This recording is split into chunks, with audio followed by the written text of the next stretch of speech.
My name is Clara, 34 years old, and my husband told me to pack my bags and get out in the middle of his mother's Christmas dinner.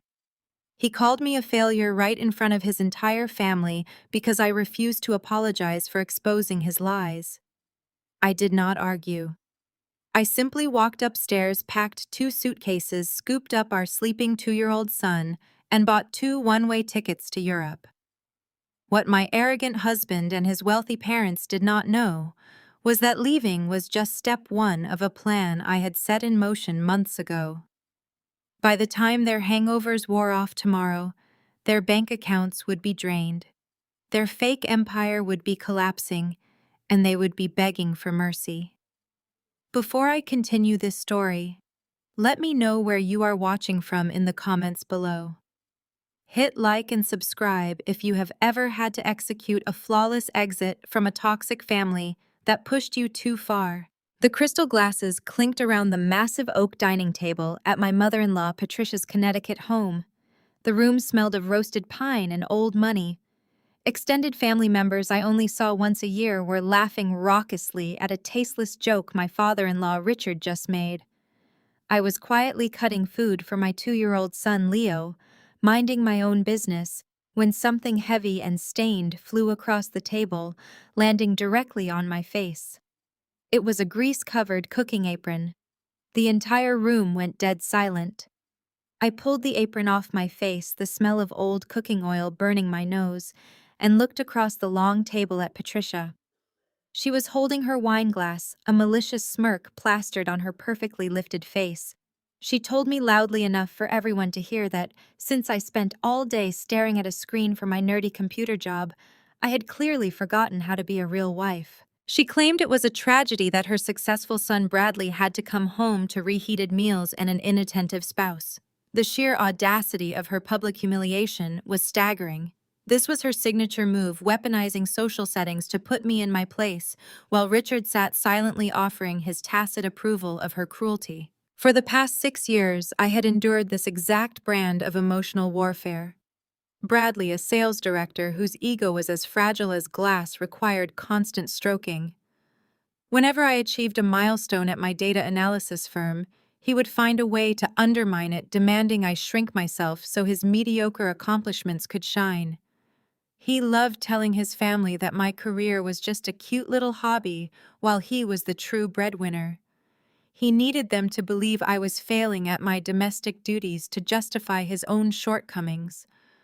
But I was not the naive girl he had married anymore. I did not shrink into my chair or apologize to keep the peace. I folded my napkin, looked Patricia dead in the eyes, and kept my voice dangerously calm. I informed her that I would gladly cook fresh meals for Bradley if he actually bothered to come home before midnight. I pointed out that he had not been home for dinner a single night in the past 4 months, claiming he was entertaining clients until the early hours of the morning. A collective gasp echoed through the dining room. Patricia clutched her pearls, her face turning crimson as she instantly played the victim, crying out that I was disrespecting her in her own home on Christmas Eve. Bradley's face went purple with rage. The facade of the perfect husband was slipping, and he could not handle the exposure.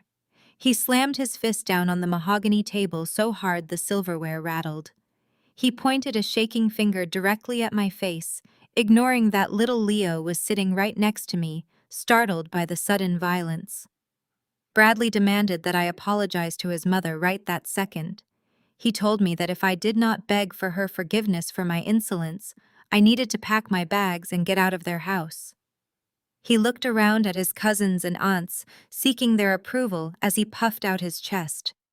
He loudly declared that their family had absolutely no room for failures who could not even show basic gratitude to the people who provided for them. The room held its breath, waiting for me to crumble.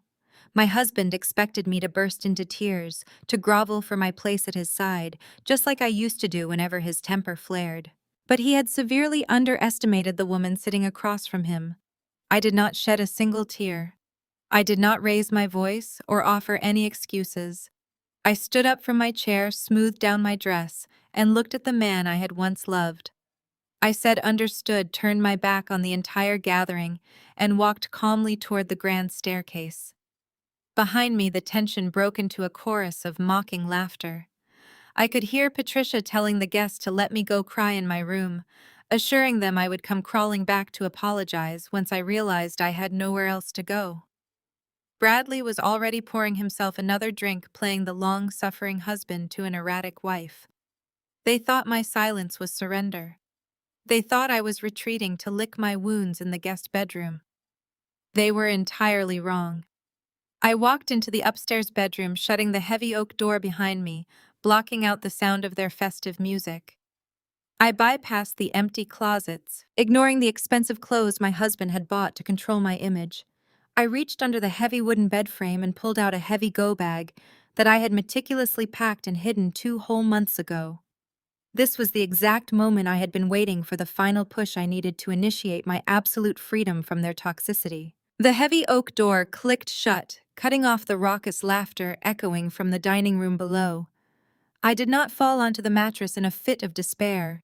I did not bury my face in my hands to weep over the cruel words my husband had just weaponized against me. Instead, I walked straight to my walk-in closet, pushed aside the racks of expensive, uncomfortable dresses Bradley insisted I wear to project the image of a wealthy executive's compliant wife, and knelt on the plush carpet. Beneath a false floorboard in the far corner lay my personal safe. I punched in the code, the small metal door popping open with a soft hiss. Inside sat the true culmination of my last 3 months of silent suffering. An encrypted military-grade hard drive. It held the digital blueprints of Bradley's complete financial ruin. I slipped it into my leather tote bag alongside my passport and Leo's birth certificate. Downstairs, the clinking of crystal glasses drifted through the floorboards. I could clearly hear Richard's booming voice praising Bradley for finally putting his foot down and teaching me some respect. They were toasting to my submission. They were celebrating the breaking of my spirit, completely unaware that the woman they thought they had crushed was currently dismantling their entire reality. I grabbed the 2 heavy suitcases I had packed weeks ago and stashed behind a row of winter coats.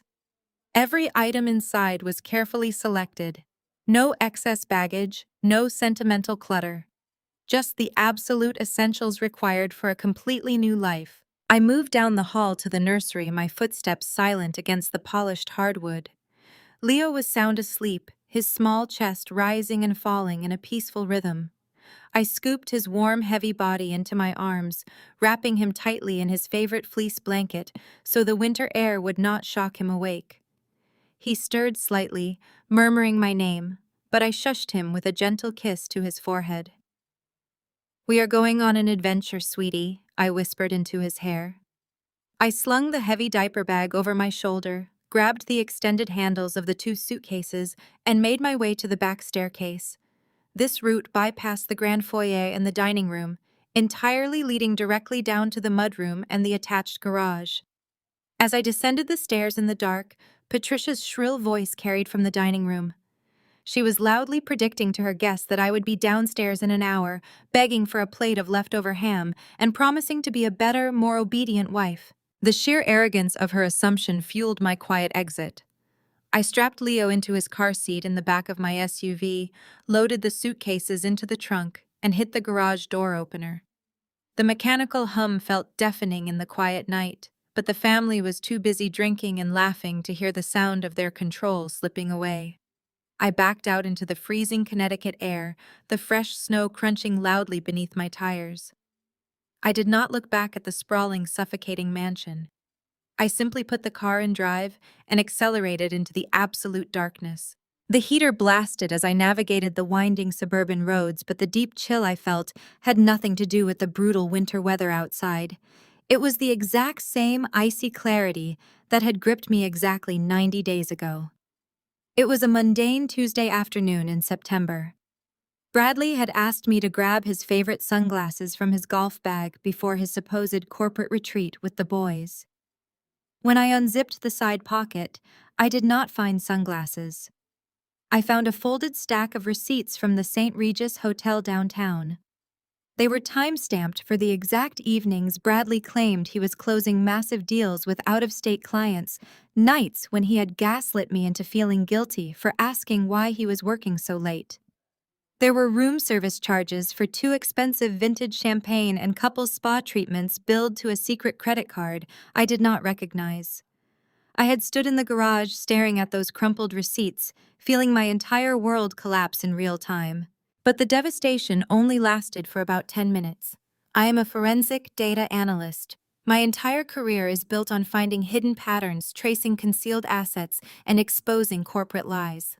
I wiped my tears, took high-resolution photos of every single receipt, and put them exactly back where I found them.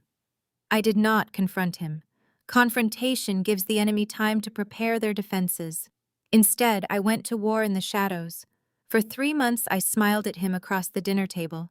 I washed his clothes. I listened to him belittle my career while I secretly audited every single aspect of our financial and legal life. I uncovered the young mistress. I uncovered the hidden offshore accounts. I mapped out the entire rotten structure of his secret life. And I planned an exit so devastating he would never see it coming. The highway stretched out before me, empty and inviting. I drove straight through the night, crossing state lines with singular focus, until the brightly lit terminals of Dulles International Airport rose on the horizon against the early morning sky. It was just past 3 in the morning. The airport was a quiet, echoing cavern of tired travelers and soft announcements. I parked in the long-term lot, loaded Leo into his stroller, and pushed my heavily laden cart toward the international departures counter.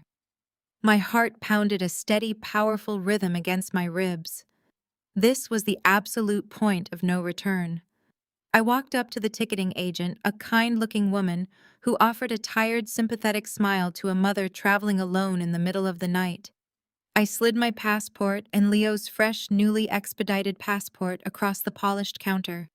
"I am checking in for the morning flight," I said, my voice ringing with a calm confidence I had not felt in years. The agent typed rapidly on her keyboard, her eyes scanning the glowing screen. "Yes, ma'am. I see your reservation right here. 2 one-way first-class tickets to Geneva, Switzerland. Would you like to check these 2 bags all the way through?" I nodded, feeling the very last invisible chain binding me to Bradley and his toxic family snap and fall away. "Yes, please," I replied, taking my boarding passes. I was not just escaping a bad marriage. I was crossing an ocean to watch an empire burn from a safe distance. The glass doors of the first-class lounge closed behind me, blocking out the sterile noise of the terminal. I found a secluded leather booth in the far corner facing the floor-to-ceiling windows that overlooked the tarmac. Leo was already asleep in his travel stroller, undisturbed by the late hour and the chaotic journey. A lounge attendant approached, offering a menu, but I only requested a glass of their best Cabernet. I set my carry-on bag on the adjacent seat and pulled out my laptop. The sleek metal felt cool and grounding against my palms. I opened the screen and typed in the 32-character alphanumeric passcode required to unlock my encrypted hard drive. The high-speed wireless internet connected instantly. I took a very slow sip of the dark wine, letting the flavor ground me. I opened my draft folder. 3 emails sat waiting. They had been sitting there for 2 months and 12 days, just waiting for the perfect opportunity to strike. Bradley had generously handed me that exact moment on a silver platter wrapped in his mother's greasy kitchen apron. For many long years, Bradley had openly mocked my profession to his shallow friends. He loved telling his golf buddies that I was just a glorified bean counter crunching boring numbers in a back office, while he was out closing million-dollar sales and supporting our family. He fundamentally misunderstood what a forensic data analyst actually does on a daily basis. I do not just count money like a basic accountant. I track it. I find the invisible digital threads connecting offshore accounts, shell companies, and phantom assets. My entire professional career is built on systematically dismantling complex financial lies constructed by corporate criminals who are much smarter than my arrogant husband. So when I found those hotel receipts from the St. Regis hidden in the side pocket of his golf bag, I did not confront him with angry tears. Confronting a narcissist only gives them the necessary time to gaslight you, manipulate the narrative, and hide their tracks. Instead, I went straight to work in the shadows. I treated my own broken marriage like a high-stakes corporate fraud investigation. I pulled our tax returns spanning the last 5 years. I ran unauthorized digital traces on every joint account, every credit card, and every investment portfolio we shared. The digital footprint Bradley left behind was frankly embarrassing for a man who thought he was a genius. He was incredibly, unbelievably sloppy. I discovered that he had not just been paying for luxury hotel rooms with his own money. He had been quietly funneling corporate funds from his employer into a dummy account disguised as legitimate vendor payments. He was actively using that stolen corporate money to buy designer jewelry, weekend spa getaways, and ultimately a massive cash down payment on a luxury condo for a 24-year-old junior sales associate named Brittany. He thought he was a criminal mastermind simply because he used a separate email address and a burner phone. It took me less than 48 hours to breach his secure accounts, download the complete transaction ledgers, and compile a heavily documented dossier of his embezzlement and his adultery. I audited my own personal life, and the balance sheet was rotten to the core. I looked at the very first drafted email on my screen. It was addressed directly to the regional director of the Internal Revenue Service. It contained a comprehensive breakdown of Bradley's unreported offshore income and the deeply fraudulent tax deductions he had illegally claimed for his parents over the last 3 years. I took a breath and clicked send. The second email was addressed to the entire board of directors and the chief financial officer at Bradley's corporate headquarters.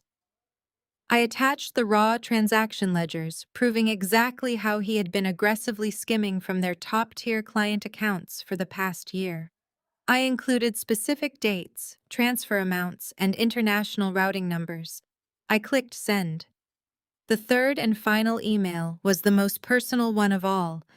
It was addressed directly to Patricia's primary inbox. I attached high-resolution photographs of Bradley and Brittany walking hand in hand into the street.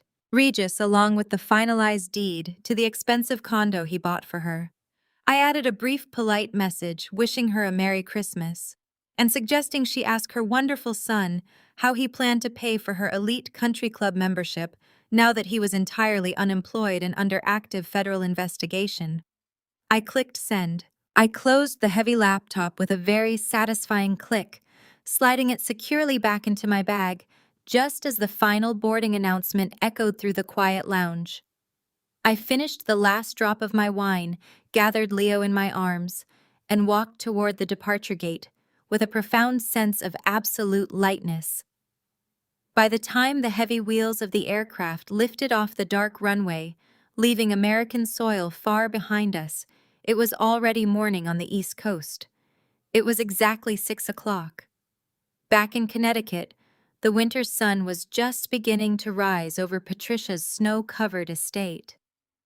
Bradley woke up in his childhood bedroom, severely hungover and smugly satisfied with how he had finally put me in my place.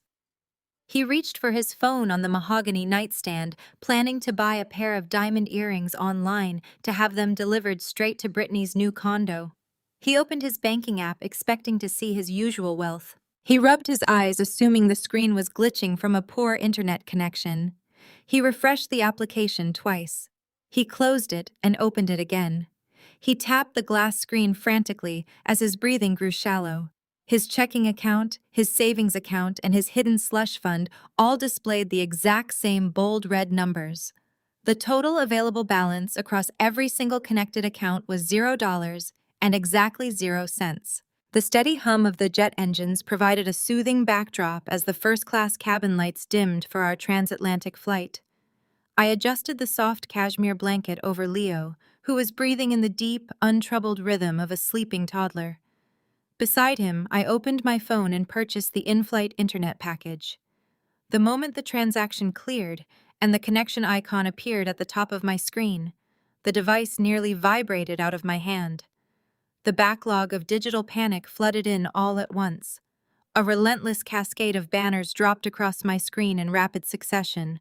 10 new voicemails, 30 new text messages, 50. Then the missed call notifications populated, tallying up to an astonishing 85 separate attempts to reach me within a 4-hour window.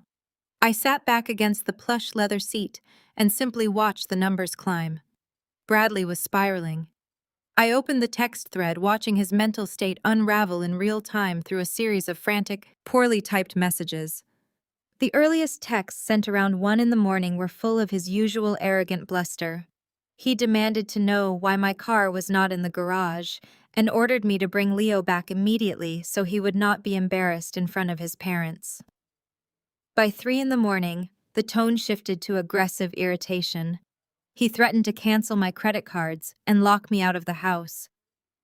By 6 in the morning, right after he undoubtedly checked his banking app and discovered the absolute void where his stolen wealth used to be, the messages became a chaotic stream of unhinged terror. He demanded to know what I had done, accused me of theft, and promised I would spend the rest of my life behind bars. As I read through his digital meltdown, the screen flashed with an incoming audio call. It was the 86th attempt. I took a slow, calming breath, feeling my pulse remain perfectly steady. I pressed the green accept button and lifted the phone to my ear. I did not even get the chance to say hello. Bradley's voice exploded through the speaker so loud and completely unhinged that I had to pull the device an inch away from my head to protect my eardrum. He was screaming with a level of ferocity I had not heard since the day I accidentally scratched his luxury sedan 2 years ago. He roared my name, demanding to know exactly where I was hiding. He told me I had lost my mind, that I was a hysterical, unstable woman who was experiencing a psychotic break. He screamed that he had already dialed emergency services, that local police were searching every hotel in the tri-state area, and that he was currently on the other line with the Federal Bureau of Investigation. He promised me, his voice cracking with rage and panic, that the FBI was going to hunt me down for crossing state lines with a minor. He declared that I was guilty of federal kidnapping, grand larceny, and child endangerment.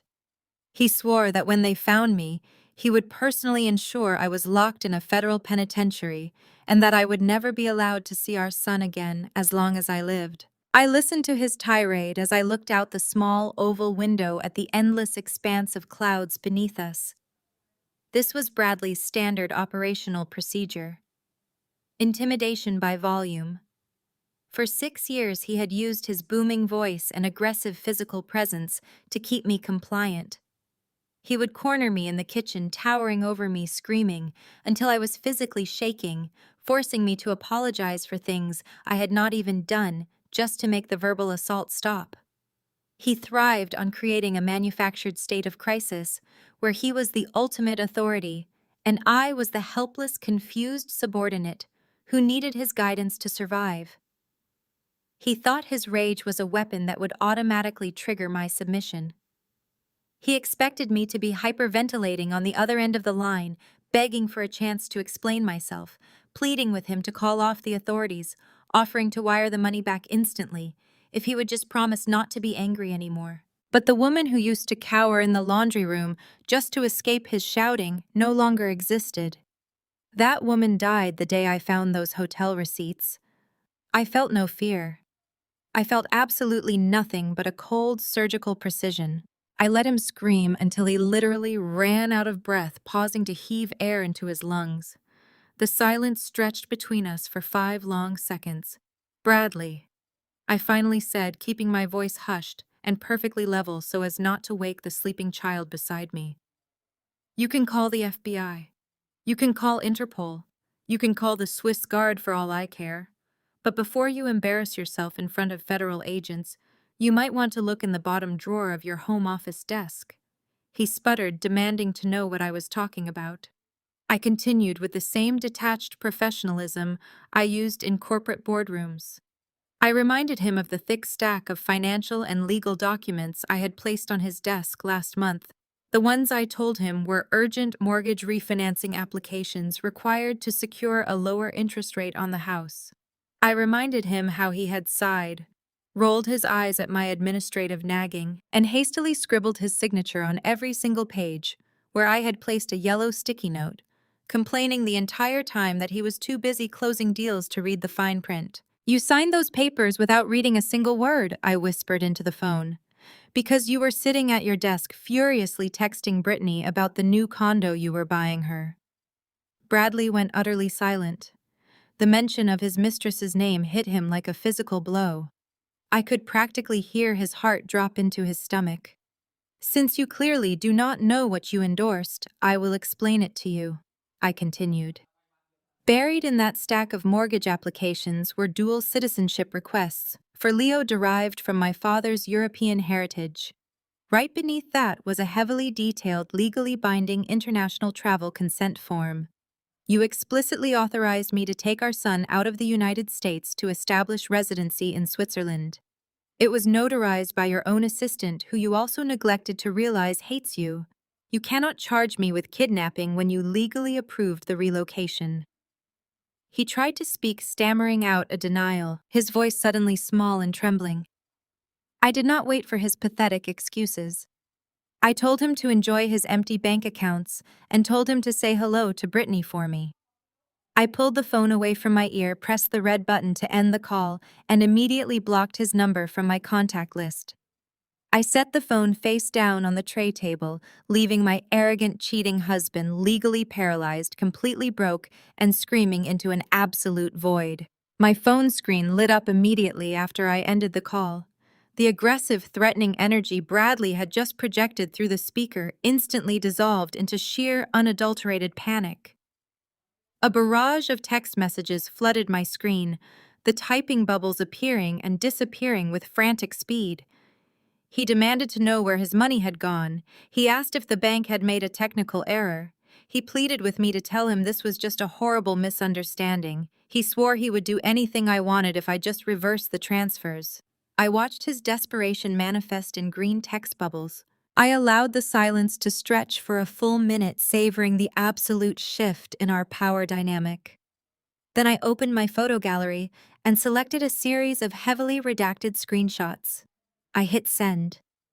The first image was a direct capture of the dummy corporate account he had used to funnel his employer's money. The second image showed the routing numbers connecting that stolen cash directly to the title deed of a luxury downtown condo purchased in the name of Brittany Miller. The third image was the most damning of all. It was a digital copy of the second mortgage he had secretly taken out on our shared Connecticut home 6 months ago. I watched the read receipts indicate he had seen the images. The typing bubble appeared, stopped, appeared again, and then vanished completely.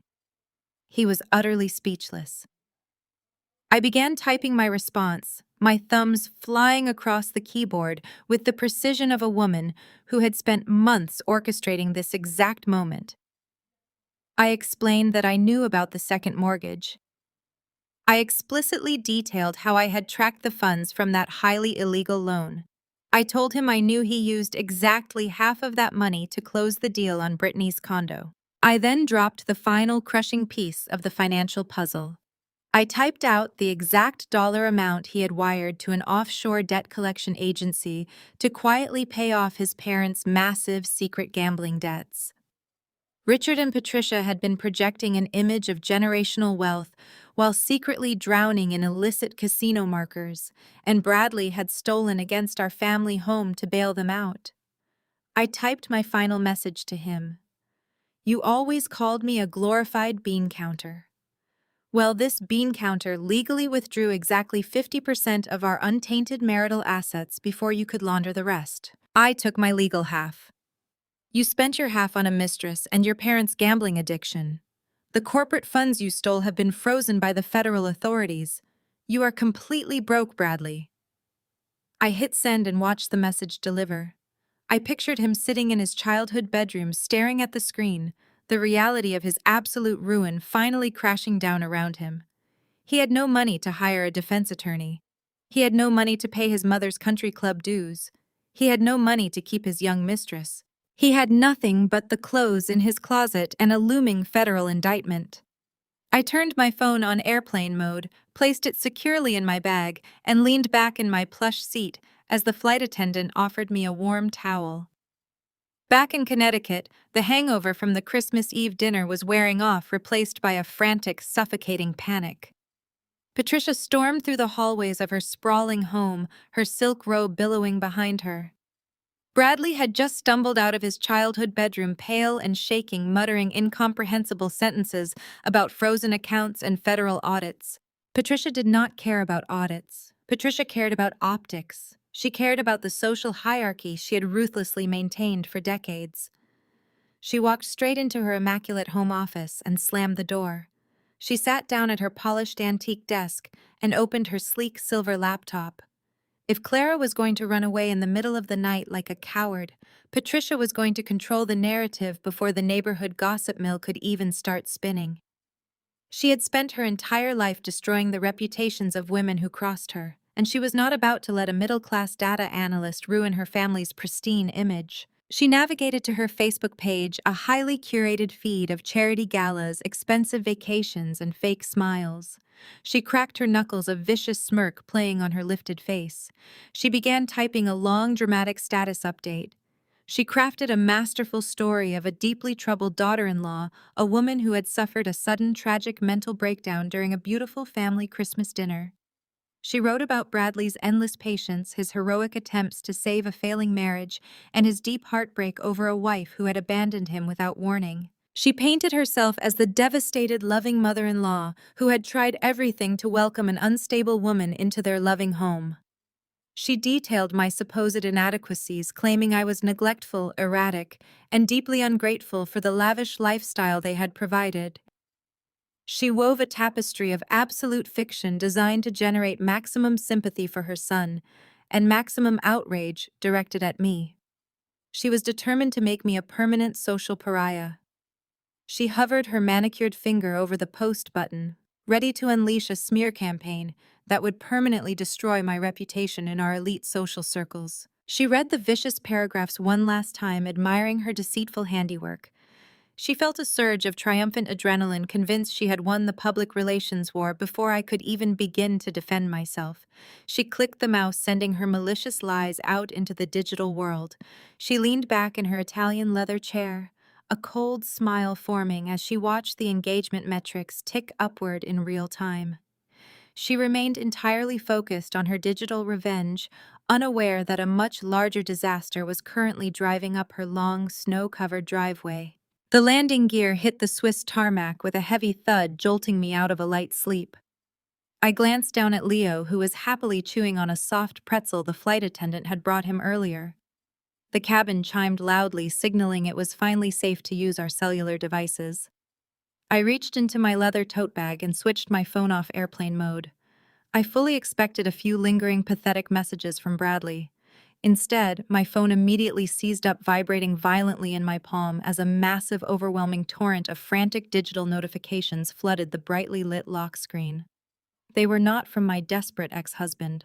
They were Facebook tags, aggressive direct messages, and furious text messages from people I had not spoken to in several years.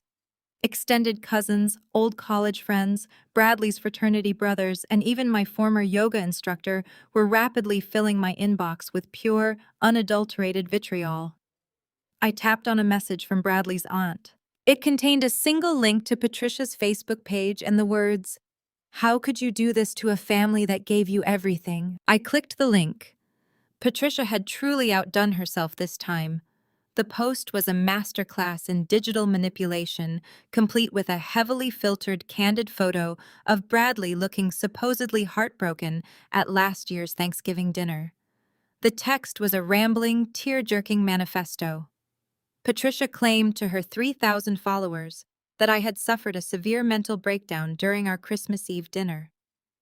She painted a deeply tragic picture of my sudden erratic behavior, alleging that I had been secretly struggling with severe psychological issues for many months.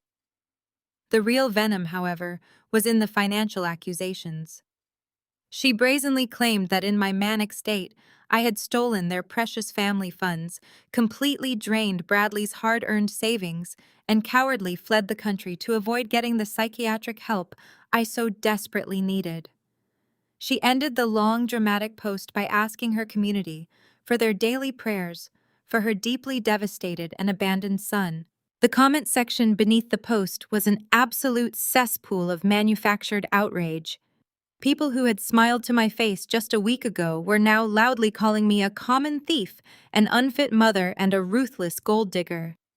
Patricia had successfully mobilized her entire social army, expertly weaponizing her powerful country club connections to rapidly turn me into a despised suburban supervillain.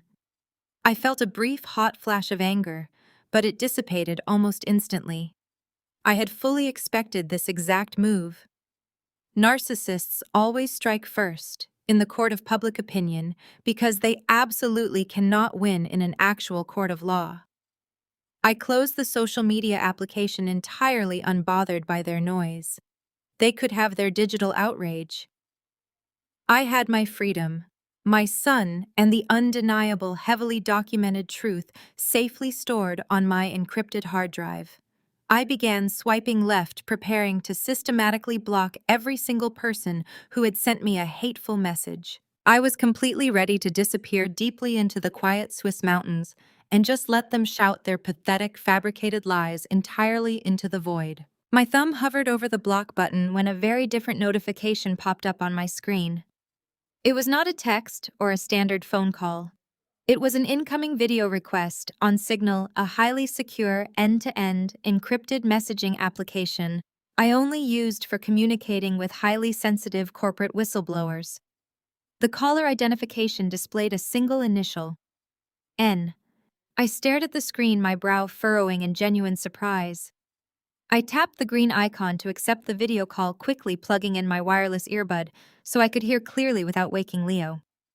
The screen buffered for a fraction of a second before resolving into a crystal-clear image. Sitting in a pristine glass-walled corner office overlooking the Manhattan skyline was Nia.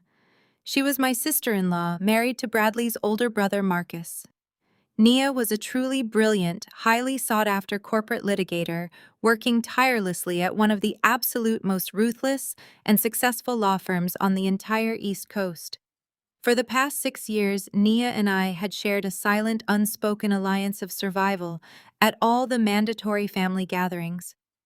We were the only two outsiders who truly understood the toxic rot festering beneath the family's wealthy, polished facade.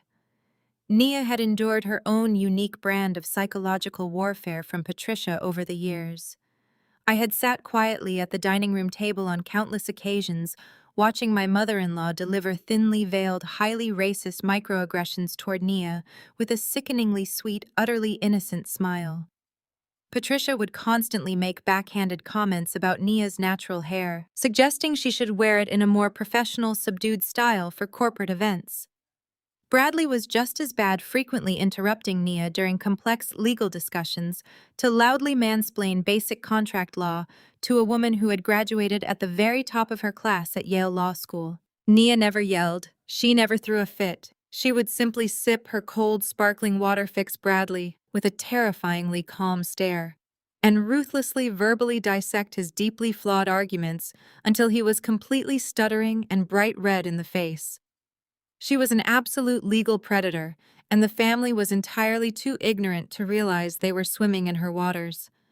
I fully expected her to quickly ask me exactly where I was, or perhaps offer a very cautious warning about Patricia's recent digital rampage. Instead, she leaned back in her ergonomic leather chair, her impeccable braids cascading over the collar of her sharp white blazer. She took a slow sip from a ceramic coffee mug, set it down heavily on her desk, and looked directly into the camera lens. A slow, incredibly dangerous smirk spread across her face. "I saw Patricia's post today," Nia said. "I saw the financial discrepancies in the family trust. Tell me you have the ledgers, Clara. Tell me we can finally burn this house down." I stared at the crisp digital image of my sister-in-law on the screen, letting her words hang in the pressurized cabin air. Nia took another measured sip of her coffee, her dark eyes entirely devoid of humor, despite the smirk playing on her lips.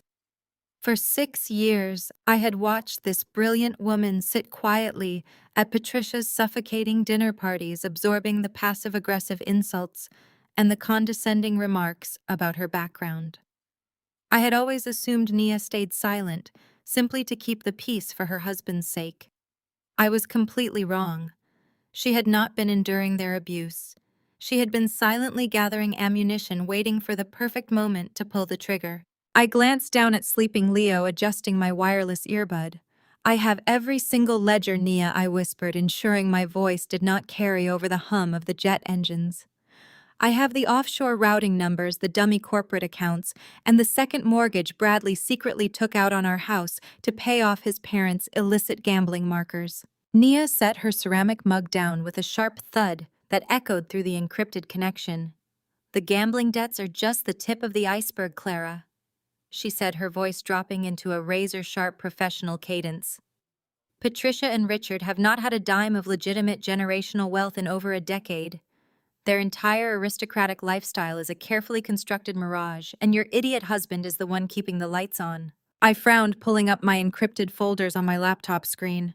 I knew Bradley was funneling his stolen corporate money to pay their debts. But how are they funding the day-to-day country club lifestyle? Nia leaned forward, her face filling the screen. "The family charity, Clara. The prestigious Connecticut Heritage Initiative that Patricia loves to brag about at her luncheons. It is a completely fraudulent shell company. Bradley has not just been buying luxury condos for his 24-year-old mistress. He has been aggressively skimming millions from his employer's top-tier client accounts and dumping the stolen assets directly into Patricia's fake charity as tax-deductible donations. Patricia and Richard then use that so-called charitable foundation as their own personal piggy bank to pay for their European vacations, their luxury car leases, and their exorbitant country club dues." My hands hovered over the keyboard. The sheer scale of their arrogance was staggering.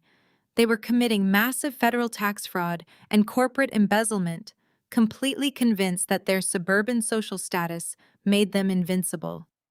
"How do you know the exact mechanism of the charity fraud?" I asked, marveling at the depth of Nia's intelligence gathering. Nia's expression hardened into a mask of pure justifiable resentment. "Because they actually tried to make me an accomplice," she stated, her tone dripping with absolute disgust. 3 years ago, right before Thanksgiving dinner, Richard cornered me in his mahogany study. He poured me a glass of scotch, gave me a sickeningly patronizing speech about family loyalty, and slid the charity's annual tax returns across his desk. He wanted me to sign off on them as the official legal counsel for the foundation. He assumed that because I was the newest addition to the family, I would blindly rubber stamp their financial crimes just to earn his precious approval. He actually thought I was too stupid to read the itemized deductions. I felt a cold wave of anger wash over me on her behalf. "They severely underestimated you." "They always underestimate women who do not fit their narrow, outdated mold," Nia replied sharply. I looked Richard dead in the eyes, slid the fraudulent tax returns back across the desk, and told him that my law license was worth significantly more than his fragile ego. I walked out of his study and never looked back. That is the exact moment Patricia started targeting me. That is why she constantly criticizes my hair, my ambition, and my presence at her table. She hates me because I refuse to be their legal shield, and she is terrified of what I know. But without the raw corporate ledgers proving Bradley is the one funding the charity, with stolen money my hands were legally tied. I needed the digital paper trail to connect the embezzlement to the foundation. I smiled, feeling a profound sense of sisterhood with this incredible woman. I minimized the video call window and opened my secure file transfer protocol. I highlighted the massive encrypted folder containing 3 months of forensic auditing. I had the bank statements, the IP addresses, the timestamps, and the undeniable proof of Bradley's corporate theft. "I am generating a secure single-use download link right now," I told her, my fingers flying across the keys.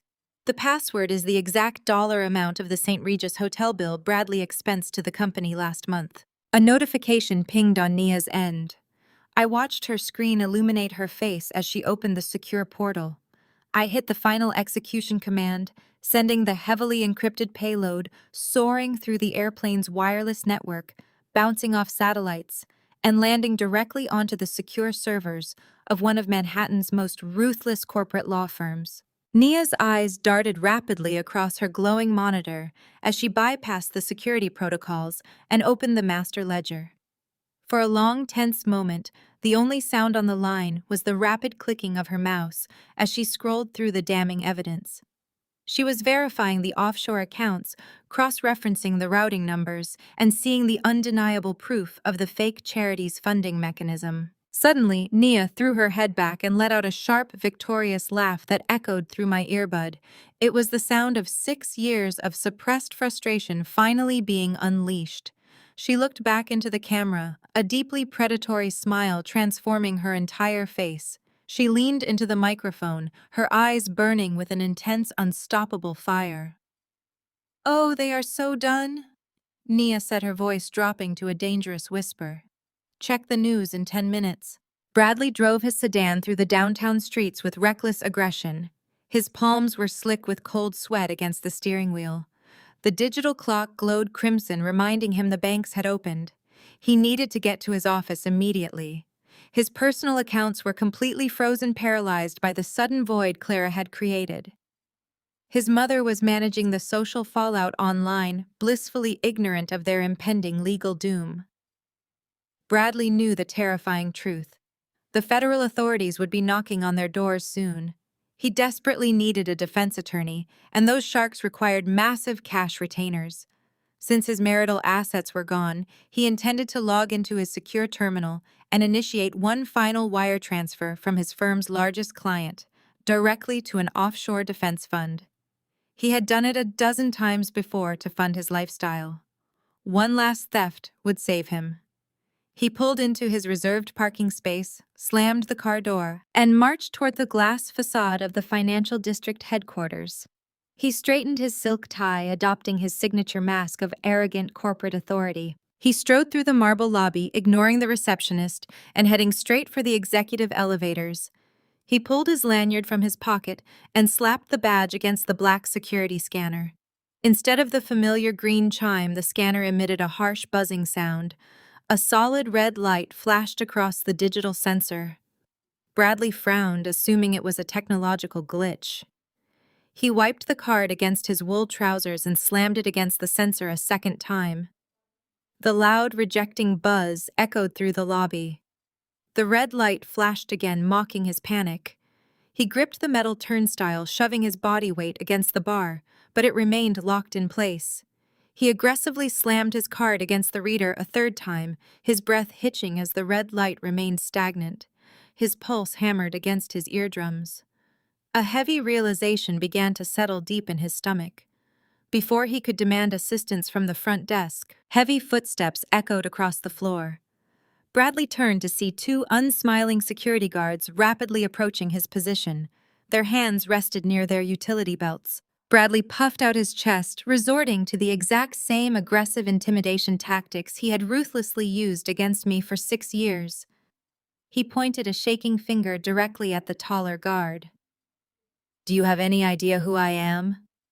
He barked, his voice echoing across the cavernous lobby. "I am a senior vice president of this firm. Your cheap security system is malfunctioning and keeping me from a crucial conference call. Open this gate immediately, or I will personally ensure you are standing in the unemployment line by noon." The guards did not flinch. They did not apologize or cower like the terrified subordinates Bradley was accustomed to commanding. They simply stepped closer, effectively boxing him into the small space in front of the locked turnstiles. Bradley's face turned a dangerous shade of crimson.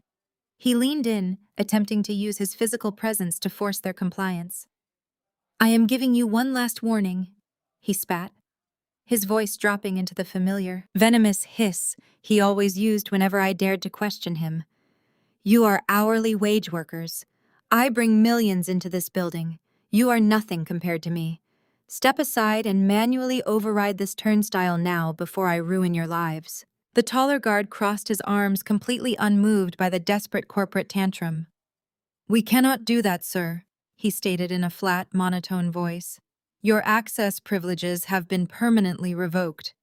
Bradley opened his mouth to scream another volley of insults, but the sharp clicking of high heels interrupted him. He looked past the guards to see Evelyn Vance, the notoriously ruthless head of human resources, walking briskly toward him. She was flanked by another security officer and carried a brown cardboard box. Bradley felt the blood drain from his face. Evelyn stopped on the other side of the glass turnstile, staring at him with a mixture of profound disgust and professional detachment. She did not offer a greeting. She simply placed the cardboard box on top of the security scanner. Your personal effects from your desk have been packed. Bradley, she announced, her voice carrying clearly across the lobby, where several junior associates had paused to watch the spectacle. You are no longer employed by this firm. Bradley gripped the metal bar, his knuckles turning stark white. You cannot fire me without cause, he stammered, his arrogant bravado vanishing. I demand to speak with the managing partners immediately. There has obviously been an administrative mistake. Evelyn offered a cold smile that mirrored Nia's digital smirk. There is no mistake, she stated clearly, ensuring everyone in the lobby could hear her. At 3 in the morning, our executive board received an encrypted anonymous forensic audit. The report contained irrefutable evidence detailing your financial crimes. We know everything. We know about the dummy offshore accounts. We know about the fraudulent charity funnel you operated with your parents. The report meticulously detailed $400,000 in embezzled client funds that you authorized and stole over the last 12 months. Bradley's knees buckled as the certainty of his destruction washed over him.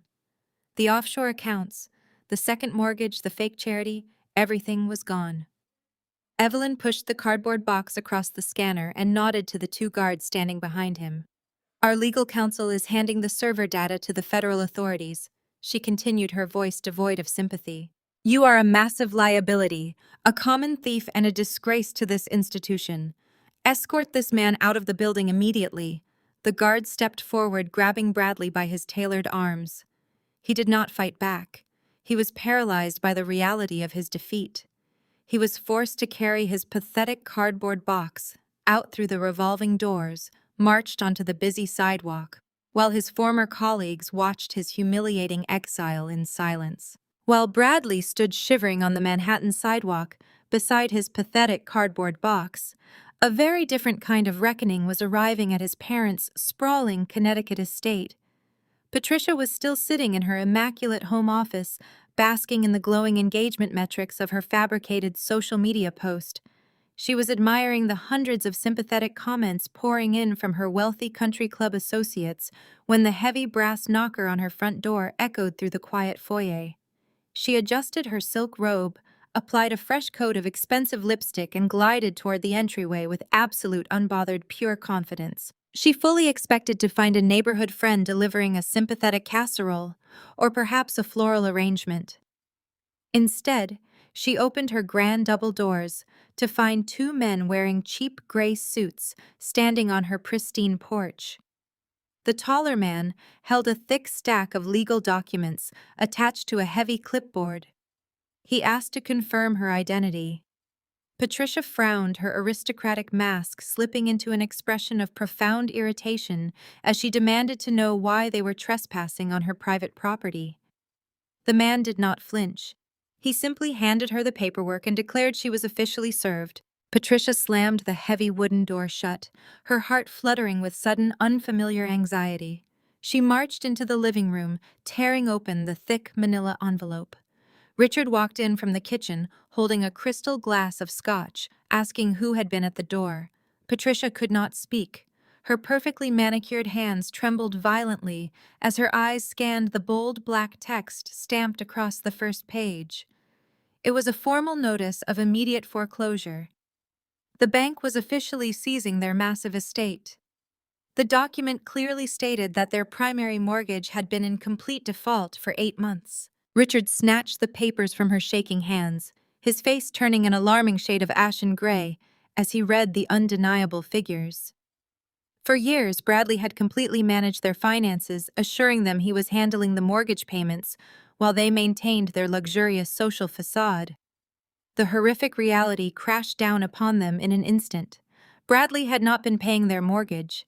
He had been quietly intercepting the bank notices, letting their ancestral home slip into absolute ruin, while he actively funneled every available dollar into buying luxury condominiums and expensive diamond jewelry for his secret young demanding mistress. Patricia felt the walls of her perfectly curated life rapidly closing in around her. The fake charity was exposed, their secret gambling debts were unpaid, and now they were mere days away from being physically thrown out onto the street. Her legendary arrogance completely evaporated instantly, replaced by a suffocating, animalistic terror. She scrambled across the Persian rug, grabbing her phone from the console table. She bypassed her son's number entirely. Bradley was absolutely useless to her now. There was only one person left on the entire planet who possessed the liquid capital required to save them from total destruction. Halfway across the world, my phone vibrated quietly on the wooden table of my beautiful Swiss hotel suite. I looked at the caller identification and felt a cold smile form on my face. I accepted the call, pressing the phone to my ear without saying a single word. Patricia did not wait for a formal greeting. The vicious, condescending monster who had just spent the entire morning annihilating my character on the internet was completely gone. In her place was a frantic, hyperventilating woman sobbing uncontrollably into the receiver. She wailed my name, her voice cracking with absolute unfiltered desperation. "Clara, you have to please help us," Patricia pleaded, the tears sounding thick and heavy in her throat. "The bank was just here. They are taking the house. Bradley lied to us about absolutely everything." I listened to her hyperventilate, maintaining my complete and total silence. Patricia took my silence as an invitation to launch into a deeply manipulative monologue. She instantly abandoned all her previous hostility, desperately attempting to play the sacred card of family unity. She begged me to wire funds from my newly secured accounts, promising that she would repay every single cent with very heavy interest. "We are family, Clara," Patricia cried, her voice echoing through the quiet Swiss suite. "You know how men are. They make stupid, destructive mistakes. But we are women. We have to stick together. We have to sacrifice for the greater good of the family name. You cannot let them throw Richard and me out onto the street. You have to be the bigger person here. Forgive him. Forgive us. Please, I am begging you on my hands and knees. Save our beautiful home. Save our family. You are the only one who has the power to fix this horrible mess." I sat by the window looking out at the massive mountains, feeling absolutely nothing for the sobbing woman on the other end of the line. She had spent a decade treating me like an inferior servant, and now she expected me to empty my bank accounts to save her precious social status. I did not argue with her. I did not yell. I did not point out the sheer hypocrisy of her sudden desperate affection. I simply minimized the active phone call screen and opened a secure audio file Nia had forwarded to me just a few short minutes prior. Patricia was still crying and begging for a wire transfer when I pressed the play button, broadcasting the audio file directly into the phone microphone. The crying instantly stopped. The recording was crystal clear. It was Patricia speaking, captured on a hidden security camera in her living room from exactly 2 weeks ago. I let the recording play out in its entirety. It featured Patricia laughing coldly, telling Bradley to drain my bank accounts and throw me out on the street because I was nothing but a useless peasant. I ended the phone call and blocked her mobile number permanently. The crisp digital audio crackled through the speaker of my phone, echoing against the quiet elegance of my Swiss hotel suite.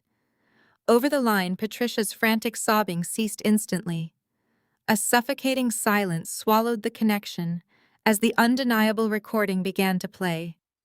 First came the unmistakable chime of crystal wine glasses clinking together. Then a sharp, vacuous giggle belonging to Brittany filled the air. Finally, Patricia's own voice resonated from the speaker, dripping with aristocratic venom and pure alcoholic arrogance.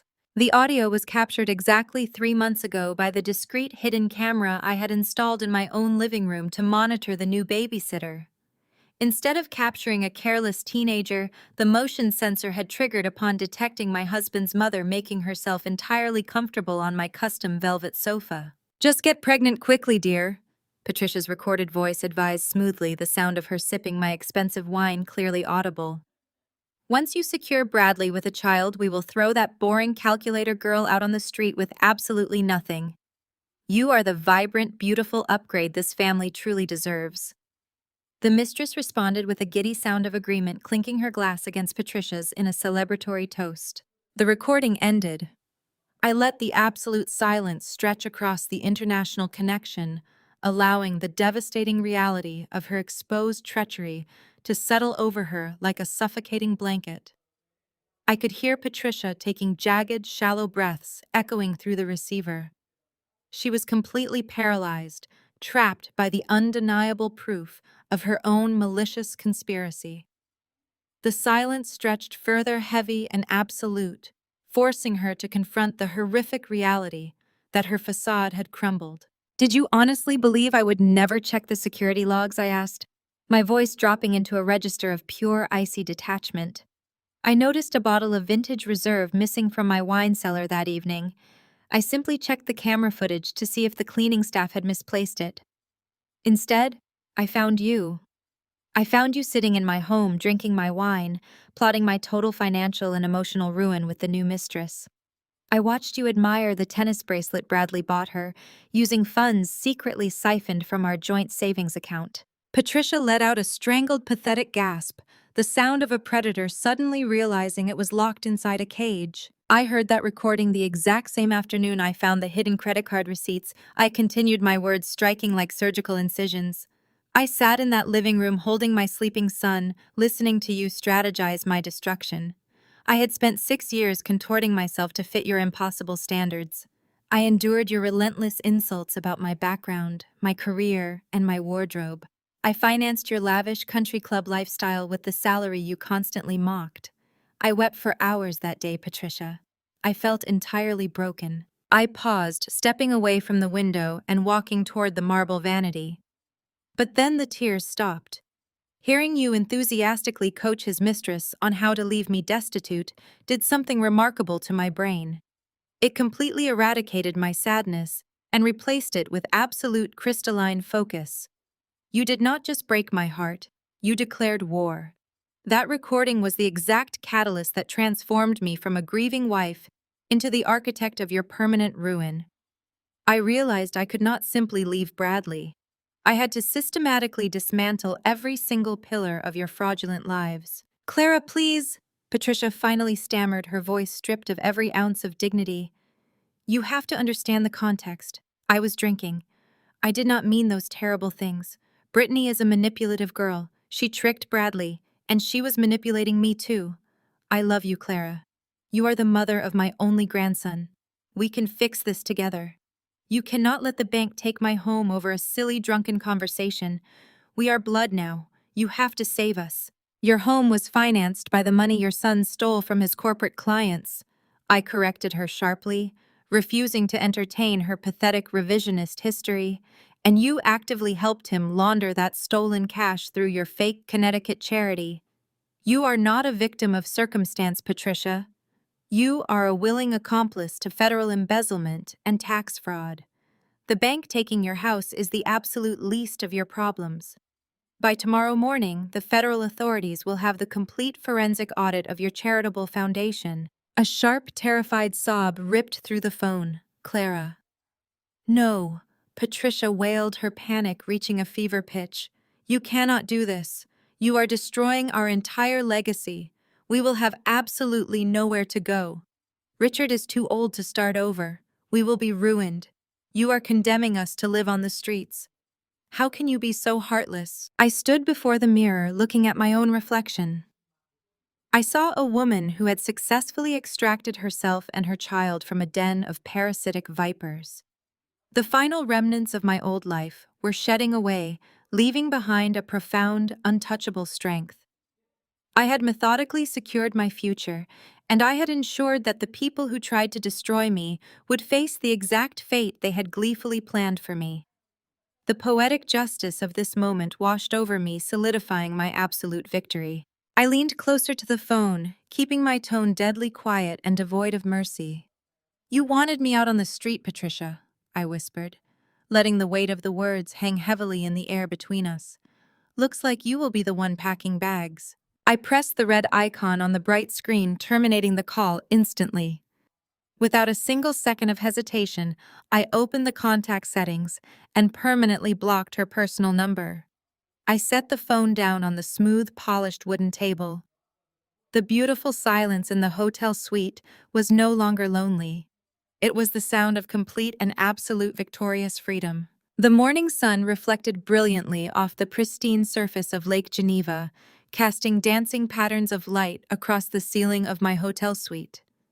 I sat on the plush velvet sofa, savoring a cup of dark roast coffee, while Leo played happily with a new set of wooden blocks on the thick wool rug. The chaotic noise of my former life felt entirely disconnected from this sanctuary. My phone vibrated against the glass coffee table, shattering the tranquil silence. A new email notification flashed on the screen. The sender was an unfamiliar law firm, but the subject line reeked of Bradley's signature arrogance. I opened the message and found a digital mountain of legal threats.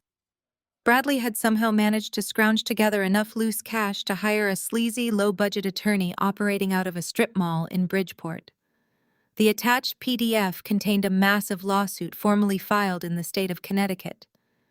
Bradley was demanding immediate and full physical custody of Leo. He was also aggressively accusing me of grand financial theft, claiming I had illegally drained our marital assets and fled the country to avoid prosecution. He attached a personal note at the very bottom of the legal filing. "You cannot run from the United States legal system, Clara," he wrote, his smugness practically radiating from the digital text. "Prepare to lose absolutely everything." I read his pathetic threats twice, taking a slow sip of my coffee. The sheer audacity of his demands was genuinely staggering. This was a man currently facing federal investigation for corporate embezzlement and charity fraud, yet he still believed he possessed the upper hand. He honestly thought he could manipulate the family court system to force my return and strip me of my son.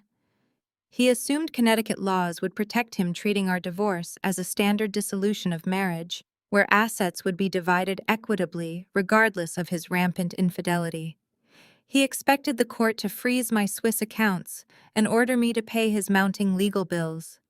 Bradley was operating under the delusion that his aggressive posturing would intimidate me into submission, just as it always had in the past. He wanted me panicked, crying, and begging for a settlement. I did not panic. I simply forwarded the entire email chain to my international legal team. My lead attorney, a brilliant and notoriously ruthless litigator named Marcus, responded within 3 minutes. He requested permission to execute the final phase of our defensive strategy. I typed a single word in reply and hit send. Proceed. My meticulous preparation for this exact moment had begun over half a year ago, long before I ever boarded the plane to Switzerland. The very same week I discovered the first hotel receipt detailing Bradley's affair with Brittany, I took immediate and decisive legal action. I knew Connecticut was a no-fault divorce state, meaning Bradley's infidelity and financial abuse would hardly impact the division of our assets. He would walk away with half of everything I had worked so hard to build, and he would use my money to fund his new life with his mistress. I refused to let that happen. Therefore, I quietly and systematically established a permanent legal residency in my home state down south. It was a jurisdiction famously known for maintaining incredibly strict, fault-based divorce laws. I leased a small apartment under my maiden name, registered my vehicle, updated my voter registration, and paid utility bills for 6 consecutive months. I legally transferred the primary jurisdiction of my marriage directly into a legal war zone where Bradley's actions carried devastating, absolute consequences. He was completely blind to the trap closing around him. Marcus drafted the official response with clinical precision. He did not engage with any of the ridiculous accusations listed in Bradley's desperate lawsuit. He did not argue about custody arrangements or financial allocations. He simply generated a formal motion to dismiss the Connecticut filing entirely due to a complete lack of legal jurisdiction. Marcus attached the certified documentation proving my established residency in the fault state, predating Bradley's flimsy lawsuit by several months. Under this new, unyielding jurisdiction, the legal landscape shifted violently against my soon-to-be ex-husband. Because I possessed irrefutable documented proof of Bradley's ongoing adultery, and because I had absolute evidence of his severe financial dissipation regarding the funds he squandered on Brittany and his parents, the law dictated a brutal outcome. He was legally entitled to absolutely nothing. No alimony, no division of my personal business assets, no claim to my offshore accounts, and no access to the funds I had safely secured in Switzerland. Furthermore, his documented history of federal crimes guaranteed he would never receive even partial custody of our son.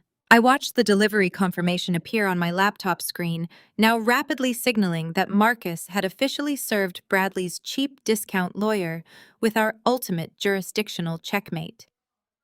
Bradley had spent his last remaining dollars initiating a legal battle in a state that held absolutely no power over me. His pathetic lawsuit was completely dead upon its immediate arrival. I imagined him sitting in whatever cheap motel room he was currently occupying, opening the email from Marcus. I pictured his smug, arrogant expression dissolving into pure, unadulterated terror as his inept lawyer explained the catastrophic reality of the fault state laws. He had foolishly tried to use the justice system as a blunt weapon to bully and control me completely, unaware that I had already rewritten the rules of engagement. I opened my encrypted email client and drafted a final direct reply to Bradley's threatening message. I did not write a long emotional paragraph. I did not express any misplaced anger or lingering fear. I simply attached the jurisdiction transfer documents alongside a single concise sentence. "You wanted me out on the street, Bradley," I typed, ensuring every keystroke carried the weight of my final victory. "Looks like you will be the one packing bags." I hit send and permanently blocked his personal email address. Bradley stared at the screen, his chest heaving. Clara's email burned. He was ruined, locked out of accounts, and facing annihilation in a jurisdiction he could not manipulate. His lawyer had abandoned him, demanding a retainer. He had nowhere to go. The estate was in the hands of the bank. He shoved his phone into his pocket, grabbed the black garbage bags containing the remnants of his corporate life, and dragged them across the asphalt toward the apartment complex where his young mistress lived. He punched the keypad, desperate for the comfort Brittany always provided. He stepped onto the elevator, leaning his forehead against the wall, convincing himself she would understand. He had promised her a condominium funded by his bonus. He just needed a few weeks to secure employment and rebuild his empire. Brittany would wait. She loved his power and confidence. He knocked heavily on her door. The door swung open. Brittany stood wearing a dress, holding a flute of champagne. A bright smile illuminated her face, anticipating the celebration they had planned. Her eyes darted past Bradley's exhausted face and landed on the black garbage bags clutched in his hands. Her smile vanished instantly, replaced by a mask of profound confusion and growing disgust. "What in the world is that?" Brittany demanded, stepping back and refusing to let him cross the threshold. "Where are your suitcases? Where are the keys to the new condo?" Bradley dropped the bags onto the floor. The plastic tore open, spilling useless files, a stapler, and crumpled silk ties onto the carpet. "Brittany, please!"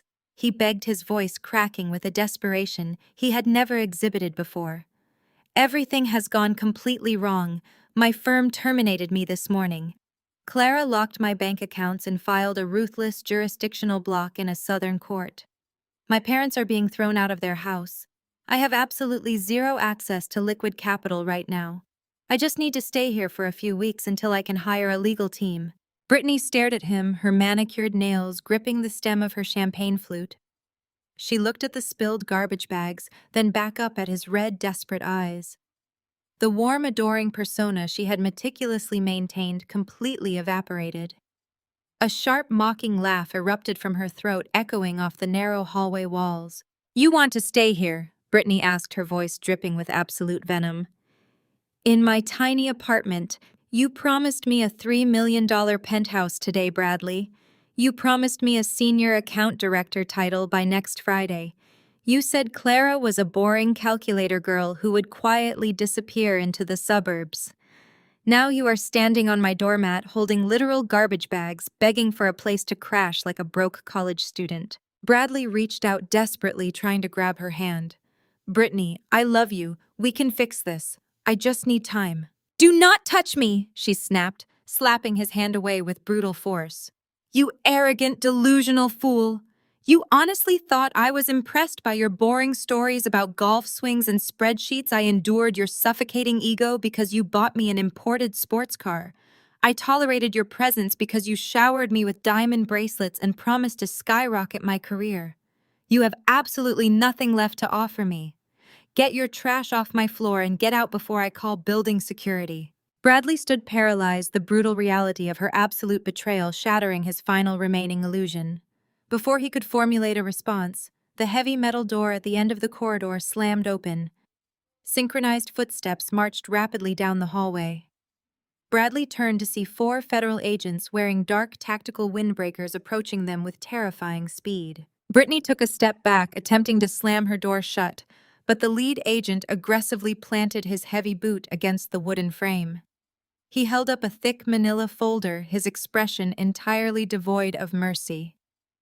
Brittany Hayes, the agent stated, his voice booming with undeniable authority. We are executing a federal search and seizure warrant regarding this premises and all assets contained within. Brittany dropped her champagne flute. It shattered against the hardwood floor, splashing expensive wine across her bare feet. What are you talking about? She screamed, her voice hitting a panicked, hysterical pitch. I have done nothing wrong. I am completely innocent. The agent signaled for his team to enter the apartment. You are currently in possession of multiple luxury assets, including an imported vehicle, extensive designer jewelry, and a massive wire transfer designated for a condominium down payment. We have irrefutable digital evidence proving every single one of those assets was purchased using money embezzled directly from corporate client accounts by Bradley Wilson. Those funds are stolen property. We are seizing the car, the jewelry, and freezing your bank accounts immediately. Brittany's eyes widened in absolute, unfiltered horror. She looked at Bradley, who was staring at the floor, completely broken. Without a second of hesitation, Brittany instantly turned on him. She pointed a shaking finger directly at Bradley's chest, throwing him entirely to the wolves to save her own skin. He did it! She shrieked, her voice echoing through the corridor as the federal agents began boxing up her expensive belongings. He orchestrated the entire thing. I had no idea the money was stolen. He forced me to take those gifts. He used my bank accounts without my explicit permission. I will testify to absolutely everything. I will give you his passwords, his hidden ledgers, his private communications. Just please do not arrest me. I will tell you everything you want. Bradley slowly slid down the wall, hitting the carpeted floor beside his torn garbage bags. He pulled his knees to his chest, listening to the woman he had destroyed his entire family for gleefully hand the federal authorities the exact nails they needed to permanently seal his coffin. His magnificent, invincible empire had officially ended in worthless dust. While federal agents cataloged the stolen luxury goods and Brittany negotiated an immunity deal in the hallway, Bradley slipped away into the humid evening air. He was running entirely on fumes of panic. His bank accounts were frozen solid, his parents were facing imminent eviction, and his criminal indictment was practically printed. His only remaining lifeline was Sal, the discount Bridgeport attorney, operating out of a strip mall office sandwiched between a failing laundromat and a discount liquor store. Bradley practically kicked Sal's fragile glass door completely off its hinges the very next morning, aggressively demanding an impossible miracle. Sal, smelling of stale cigar smoke and cheap cologne, listened to the federal raid disaster and shook his head. The criminal case was a lost cause, but Sal saw one final desperate avenue in civil court. If they could not touch Clara's current Swiss accounts due to the airtight fault state jurisdiction, they would attempt to hijack her future. 48 hours later, my lead attorney, Marcus, forwarded a new legal petition to my secure inbox. I sat on the balcony of my hotel suite, the crisp mountain air filling my lungs as I opened the PDF.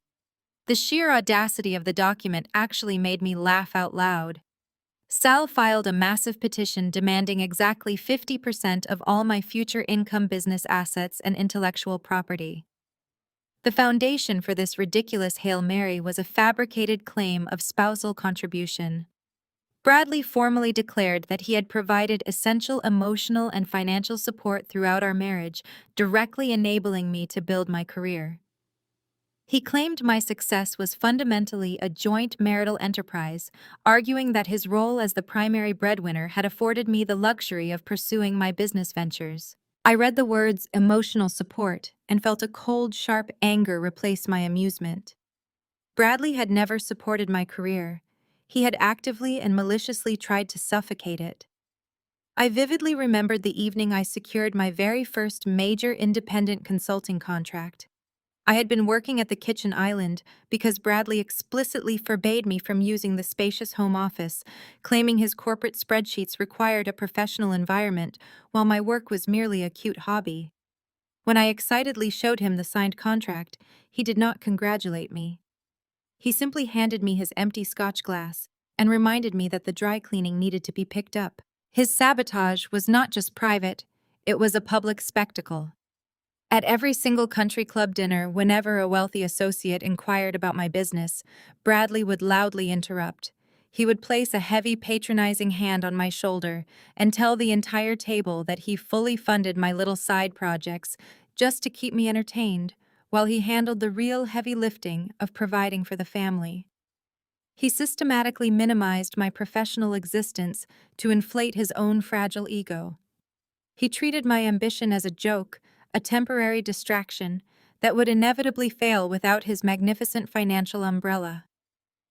Even when I started generating real revenue, he forced me to deposit it into a secondary account he deemed play money, refusing to acknowledge my earnings as legitimate income. Now facing total destitution, this same man was legally demanding half of the empire he had endlessly mocked. He wanted 50% of the very company he had dismissed as a cute hobby. Marcus called me shortly after I finished reading the massive petition. He explained that while the claim was entirely baseless and legally absurd under our current fault state jurisdiction, the aggressive nature of Sal's filing triggered a standard procedural requirement. The court mandated a formal Zoom mediation session before a judge would officially review and dismiss the petition. It was a standard administrative hurdle designed to clear the court docket of nuisance lawsuits before wasting a judge's valuable time. Marcus assured me the mediation would last less than 20 minutes. We possessed a massive mountain of forensic accounting evidence, proving my business was built entirely on my own independent capital, which was generated before the marriage and meticulously kept in strictly separate accounts. Furthermore, we had sworn affidavits from my major clients confirming Bradley had absolutely zero involvement in my professional operations. The petition was a paper tiger, completely hollow and easily destroyed. But Bradley did not know that. Sal, eager to rack up excessive billable hours, had clearly convinced him this desperate tactic was a guaranteed absolute victory. Bradley honestly believed he had found the ultimate loophole to bleed me dry. I spent the entire afternoon reviewing the financial dossiers Marcus had prepared, ensuring every single document was perfectly aligned for the upcoming mediation. The trap was set, the evidence was insurmountable, and the final destruction of Bradley's ego was imminent. My phone buzzed on the glass table. The screen lit up with a new text message from Bradley's number. I had unblocked him temporarily solely to document any potential harassment or threats for the impending criminal trial. The message glowed brightly in the darkening room. Bradley was clearly feeling emboldened by Sal's aggressive legal posturing. His arrogant, condescending tone bled through the digital text. He genuinely thought he had finally cornered me, operating under the delusion that his sheer aggression would force me to surrender my hard-earned assets. I am going to take half of whatever little side project you are working on. Bradley wrote, his desperation masked by a pathetic illusion of power. You should have just paid the mortgage, Clara. Now you get to pay me for the rest of your life. See you in court. I stared at the glowing screen, feeling absolutely no fear. The man sending these threats was a ghost, a hollow shell clinging to a reality that no longer existed. He thought he was intimidating a frightened housewife. He had no idea he was walking directly into a meticulously engineered slaughter. I slowly tapped the screen, keeping my response razor-sharp and devoid of any emotion. I can't wait. The digital waiting room vanished, replaced instantly by the stark divided grid of a secure video conference. I sat comfortably in a sleek glass-walled conference room in Geneva. The majestic Swiss Alps provided a breathtaking cinematic backdrop behind my immaculate white leather chair. I wore a tailored emerald silk blouse, my hair perfectly blown out, projecting an aura of absolute untouchable tranquility. Marcus sat quietly to my right, organizing a neat stack of damning financial dossiers. In sharp, pathetic contrast, the opposing video feed looked like a hostage negotiation broadcast from a discount liquor store basement. Bradley sat slumped in a cheap faux leather chair that appeared to be peeling at the seams. His previously immaculate corporate grooming had completely dissolved. His face was covered in a patchy, uneven shadow of stubble. His eyes were bloodshot and darting frantically. Sal, his bargain bin attorney, squeezed into the frame beside him, sweating profusely in a rumpled suit. Hovering behind them, leaning anxiously into view, were Patricia and Richard. They looked entirely deflated, their former aristocratic arrogance replaced by the suffocating reality of their impending foreclosure. The court-appointed mediator, an older woman named Judge Morrison, initiated the proceedings with a stern, no-nonsense introduction. She firmly explained the ground rules for the mandatory session, explicitly stating that all parties must remain respectful and speak only when directly addressed. Bradley did not even let her finish her second sentence. "Listen to me," Bradley snapped aggressively, leaning into the webcam and completely talking over the mediator. "We are not here to waste time with procedural garbage. I am the primary breadwinner of this marriage. I built the financial foundation that allowed my wife to pursue her little side projects. She took my money, fled the jurisdiction, and illegally locked me out of my own accounts. I demand an immediate unfreezing of all assets and a mandatory transfer of 50% of her corporate holdings." Judge Morrison frowned, her eyes narrowing at his blatant disrespect. "Mr. Wilson, you will wait your turn to speak or I will mute your microphone. This is a formal mediation, not a corporate boardroom." Bradley scoffed loudly, rolling his eyes in a classic display of unchecked misogyny. "With all due respect, Your Honor, my lawyer filed the petition. We hold the floor. She owes me. I emotionally supported her entirely. I financed her lifestyle. I am legally entitled to half of everything she creates, past, present, and future." Patricia leaned further into the frame, her voice shrill and desperate. "She stole our family money. Make her give it back." Sal frantically grabbed Bradley by the forearm, whispering aggressively into his ear, desperately trying to rein in his out-of-control client. Marcus simply smiled, leaning back in his chair. He did not object. He did not interrupt. We both knew the best strategy was to let Bradley dig his own grave on a recorded line. I maintained my serene expression, looking into the lens. "You financed my lifestyle?" I asked, my voice calm and razor-sharp. "That is a fascinating legal theory, Bradley. Considering my tax returns prove my income paid our mortgage, while your salary evaporated into luxury car leases, diamond bracelets, and condo down payments for a woman 20 years your junior." Bradley's face flushed a violent, angry shade of crimson. "That is entirely irrelevant to this mediation," he shouted, slamming his fist onto Sal's wobbly laminate desk. "You abandoned this marriage. You hid assets. You are trying to ruin my life out of petty, vindictive jealousy." Judge Morrison struck her gavel sharply against her desk, the crack echoing through the speakers. "That is enough, Mr. Wilson. One more outburst, and I will rule immediately in favor of the respondent." The judge shuffled a thick stack of papers on her desk, adjusting her reading glasses. "We have a much more pressing, complicated matter to address before we even begin to discuss the division of personal marital assets." Bradley crossed his arms, huffing like a petulant child. "What could possibly be more important than returning my stolen money?" "The money in question," Judge Morrison stated coldly, "does not appear to belong to you. The respondent's legal counsel has filed an emergency addendum. The funds you claim as marital assets are currently the subject of an active, massive federal investigation regarding corporate embezzlement. Therefore, this court cannot make any rulings regarding financial distribution without the direct input and authorization of the defrauded corporate entity." Bradley froze. The arrogant sneer vanished from his lips, replaced by a sudden, suffocating panic. Patricia and Richard exchanged terrified glances in the background. Sal began aggressively flipping through his disorganized legal pad, completely blindsided by the devastating procedural maneuver. Because these disputed funds are fundamentally tied to a corporate entity. Judge Morrison continued maintaining her icy professional tone. I have required the corporation's appointed legal representative to log into this mediation. They hold the ultimate authority over the disputed capital you are demanding. I smiled a slow, deeply satisfying smile as I watched the grid on the screen shift. A new video feed populated in the top right corner of the digital room. The camera activated, revealing an immaculate, high-end executive boardroom. Sitting at the head of a massive mahogany table was Nia. She wore a stunning, razor-sharp designer power suit.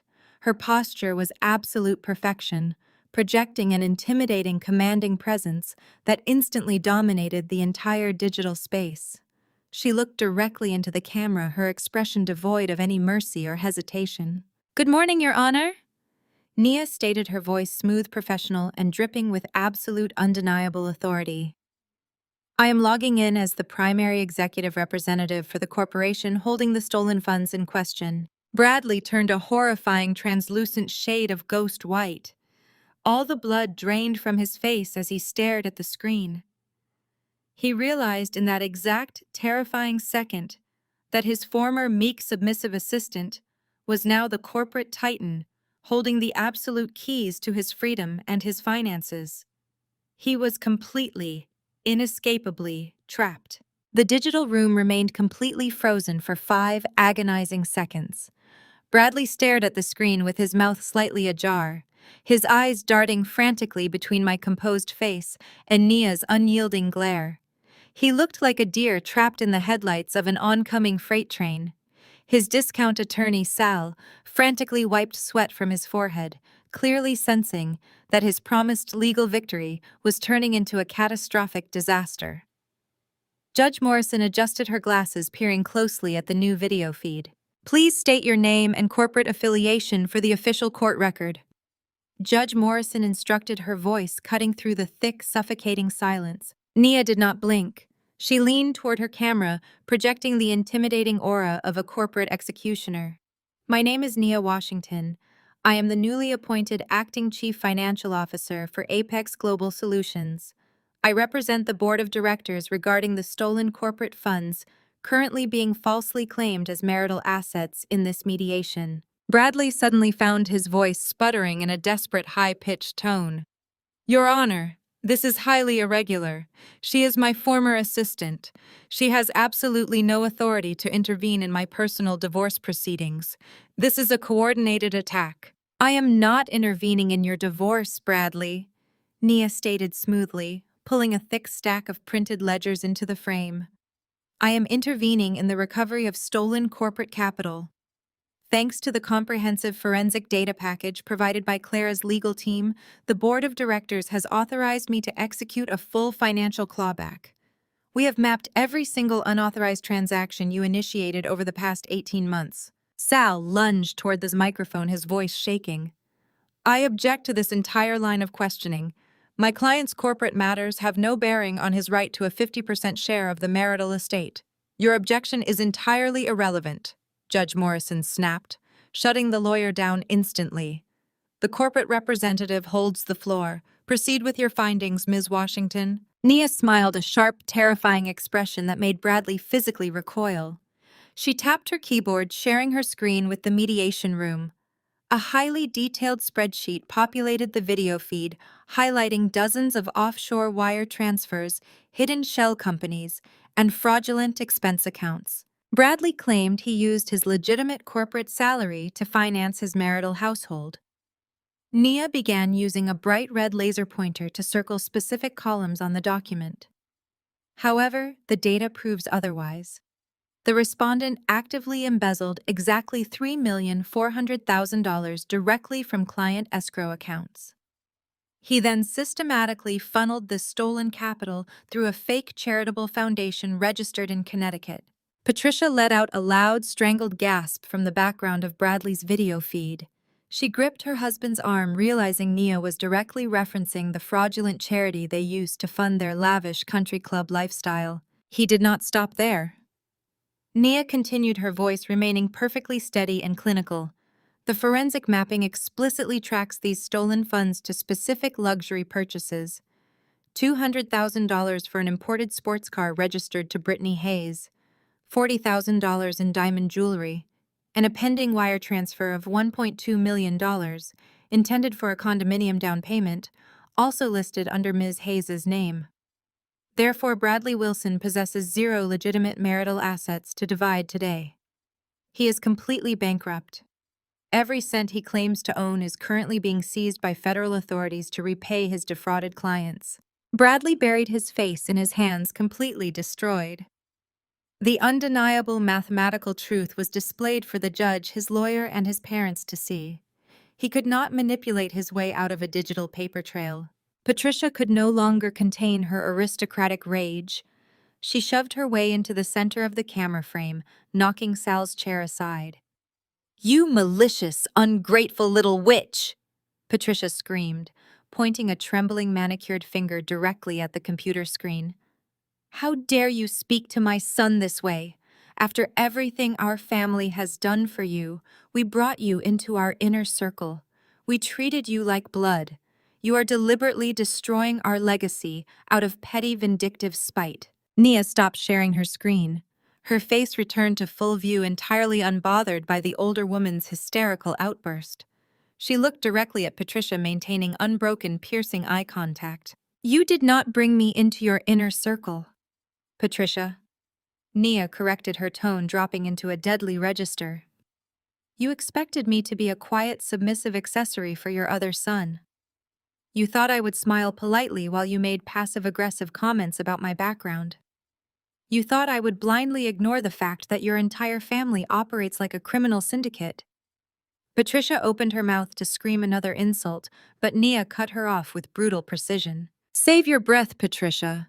I filed divorce papers against your son yesterday morning. I refuse to be legally tied to a family of arrogant, incompetent felons. I have completely severed all ties with the Wilson family. I am no longer your daughter-in-law. I am simply the corporate officer tasked with ensuring you are held fully accountable for laundering stolen money." Patricia collapsed backward into Richard's arms, weeping hysterically, as the reality of her shattered dynasty crashed down upon her. She was losing both of her daughters-in-law, her stolen wealth, and her home all in the same week. Sal was experiencing a panic attack. He was a discount lawyer hoping for a quick settlement payout, not a federal defense attorney. He rapidly calculated that claiming any frozen liquid assets would implicate him in a federal investigation. He needed to pivot instantly to the only remaining asset that the corporation could not claim. He unmuted his microphone, his voice cracking with desperation. "Your Honor," Sal stammered, shuffling his useless paperwork. "The financial assets may be under review, but intellectual property remains a valid marital asset. My client formally demands 50% of the software algorithm Mrs. Clara has been developing in her spare time." Sal's desperate demand for 50% of my intellectual property echoed through the digital mediation room. His voice was shrill, completely devoid of the legal confidence he had projected just 10 minutes earlier. He was drowning, and he was trying to use my life's work as a makeshift raft. Judge Morrison leaned back in her heavy leather chair, her expression a mix of judicial exhaustion and sharp curiosity. She directed her attention to my video feed.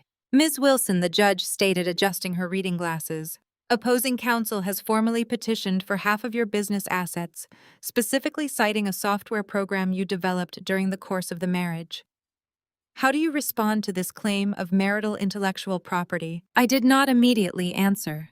Instead, I took a slow, deliberate sip of my sparkling water, letting the silence stretch and wrap around Bradley's throat. I placed the glass back onto the pristine glass table and looked directly into the camera lens. "Your Honor," I began, my voice steady and crystalline. "My soon-to-be ex-husband is referring to a venture he spent the last 4 years exclusively referring to as a cute little side project.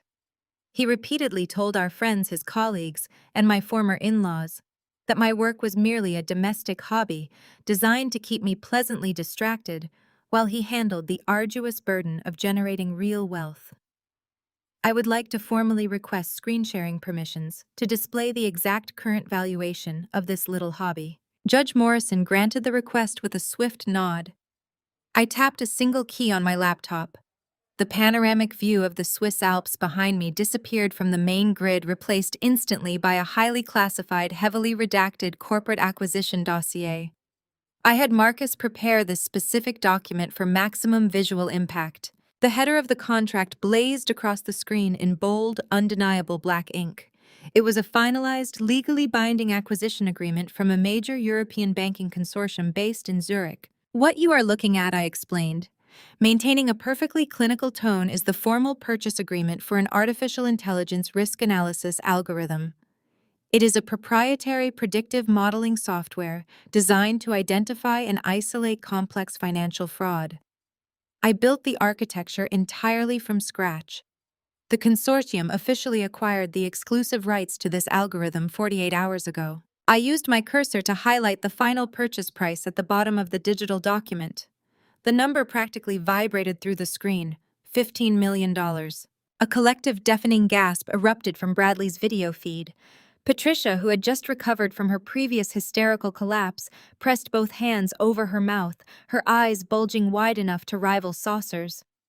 Richard leaned so close to the camera that his forehead distorted in the lens. Sal dropped his cheap ballpoint pen, the plastic clattering loudly against his laminate desk. Bradley simply stopped breathing.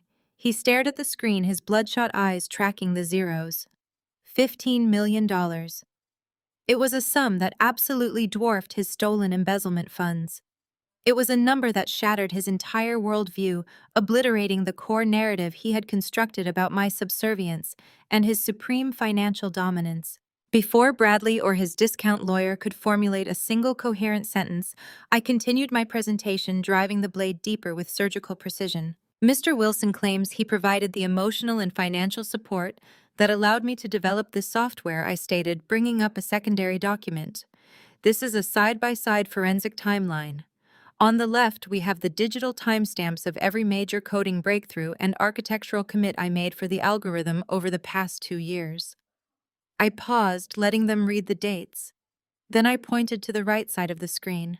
And here we have the corresponding timestamps of Mr. Wilson's activities during those exact same hours. You will notice a flawless one-to-one correlation. Every time I was up until 3 in the morning writing code, Mr. Wilson claimed to be working late on urgent corporate mergers. However, as Miss Washington's forensic accounting has already proven, he was actually occupying premium suites at the Mandarin Oriental with his 24-year-old mistress. I highlighted a specific cluster of dates during the final critical testing phase of my algorithm, which required me to work 80 hours a week. Mr. Wilson told me he was attending a mandatory leadership retreat in Aspen. In reality, he was financing a luxury vacation for Brittany Hayes using stolen corporate capital. He did not emotionally support my business. He used my intense focus and dedication as a convenient blind spot to conduct an illicit affair and commit federal fraud. I built a $15 million tech empire entirely in the dark, isolated spaces he abandoned. The absolute truth of the situation hung heavily in the digital courtroom. I had not just proven his lack of contribution. I had weaponized his own infidelity and criminal negligence against him. He had handed me the exact isolation I needed to build a fortune completely undetected. Suddenly, a bizarre manic energy seized Bradley.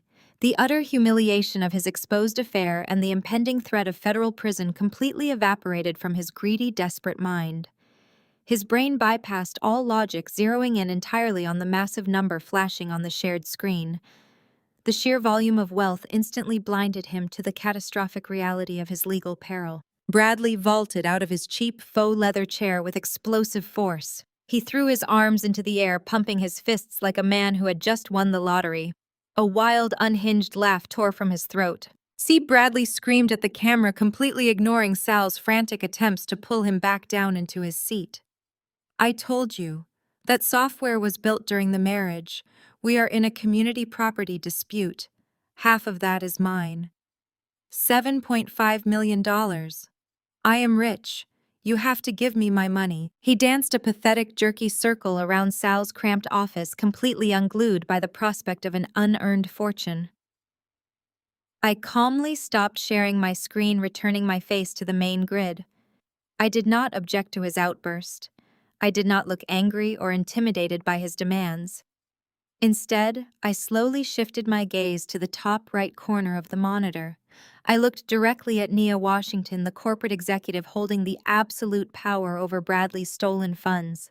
Nia looked back at me through her own webcam. Slowly, simultaneously, we both smiled. Bradley continued his repulsive victory dance around the cramped confines of Sal's dingy office.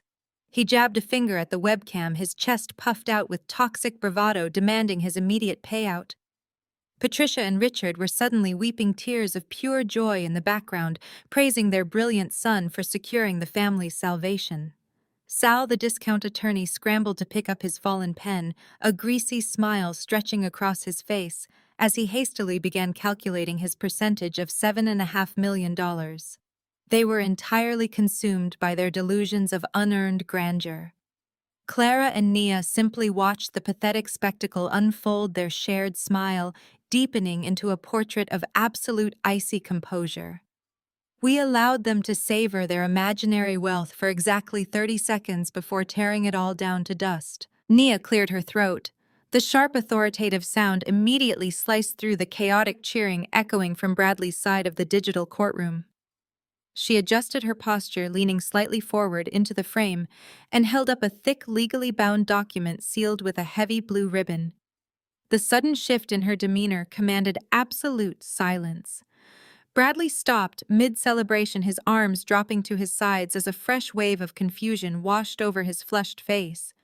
Judge Morrison peered intently at her monitor, instantly recognizing the formal binding of a registered legal contract.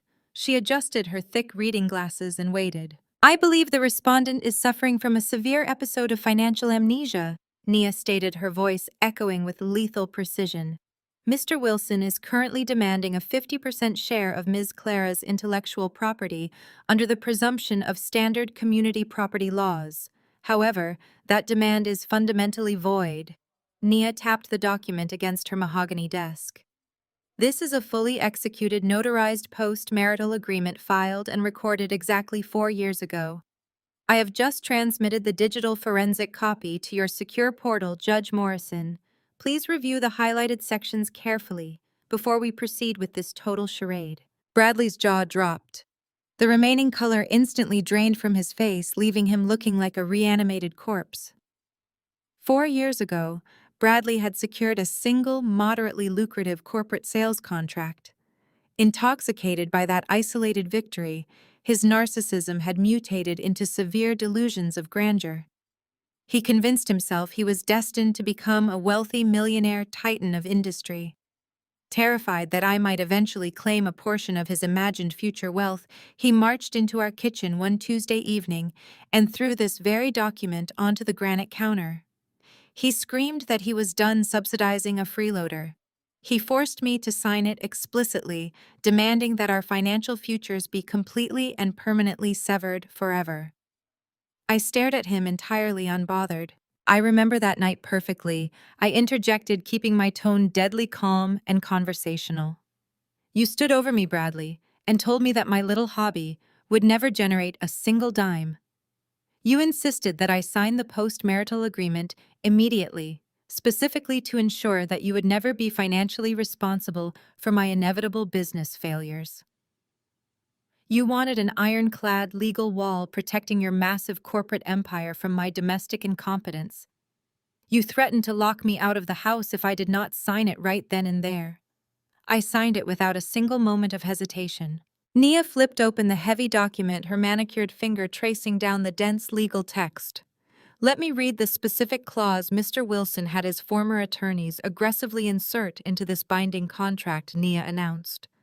"Section 4, subsection B, clearly dictates that any intellectual property business venture, software, or corporate entity, developed, coded, or created by either spouse independently, during the marriage, remains the 100% exclusive property of the creator." The opposing spouse waives any and all rights, claims, or entitlements to past, present, or future revenue generated by said intellectual property at all times permanently forever. Patricia let out a horrifying strangled gasp, clutching her pearls as her knees gave out. Richard grabbed her arm, preventing her from hitting the floor, his face twisted in absolute despair. Sal furiously scrolled through the digital copy Judge Morrison had just provided, his hands shaking violently as his eyes darted across the screen. He knew instantly that the document was completely bulletproof. Bradley's own profound greed and unparalleled arrogance had built an impenetrable legal fortress around my assets. He had dug a massive trench to protect his wealth, only to end up burying himself alive. He was trapped eternally. Therefore, Nia concluded, closing the document with a sharp, echoing snap. Mr. Wilson has absolutely no legal standing to demand a single cent of the $15 million generated by the sale of Ms. Clara's algorithm. He explicitly and legally waived his rights to her intellectual property 4 years ago to protect his own greed. He insulated her wealth with his own malicious contract. The $15 million belongs solely and exclusively to Clara. Mr. Wilson gets absolutely nothing today, tomorrow, or ever. His greedy, selfish scheme has spectacularly failed. We request an immediate dismissal with prejudice, Your Honor. Judge Morrison looked up from her screen, nodding slowly in absolute agreement with the undeniable, fully authenticated legal facts presented clearly before her. Bradley stumbled backward as if he had been physically struck by a massive runaway freight train. The devastating, suffocating reality of his own catastrophic hubris finally penetrated his thick skull. He had intentionally engineered his own total financial annihilation. His legs gave out completely.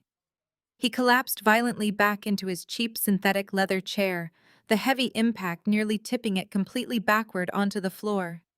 He grabbed his chest, his mouth opening and closing like a dying, suffocating fish.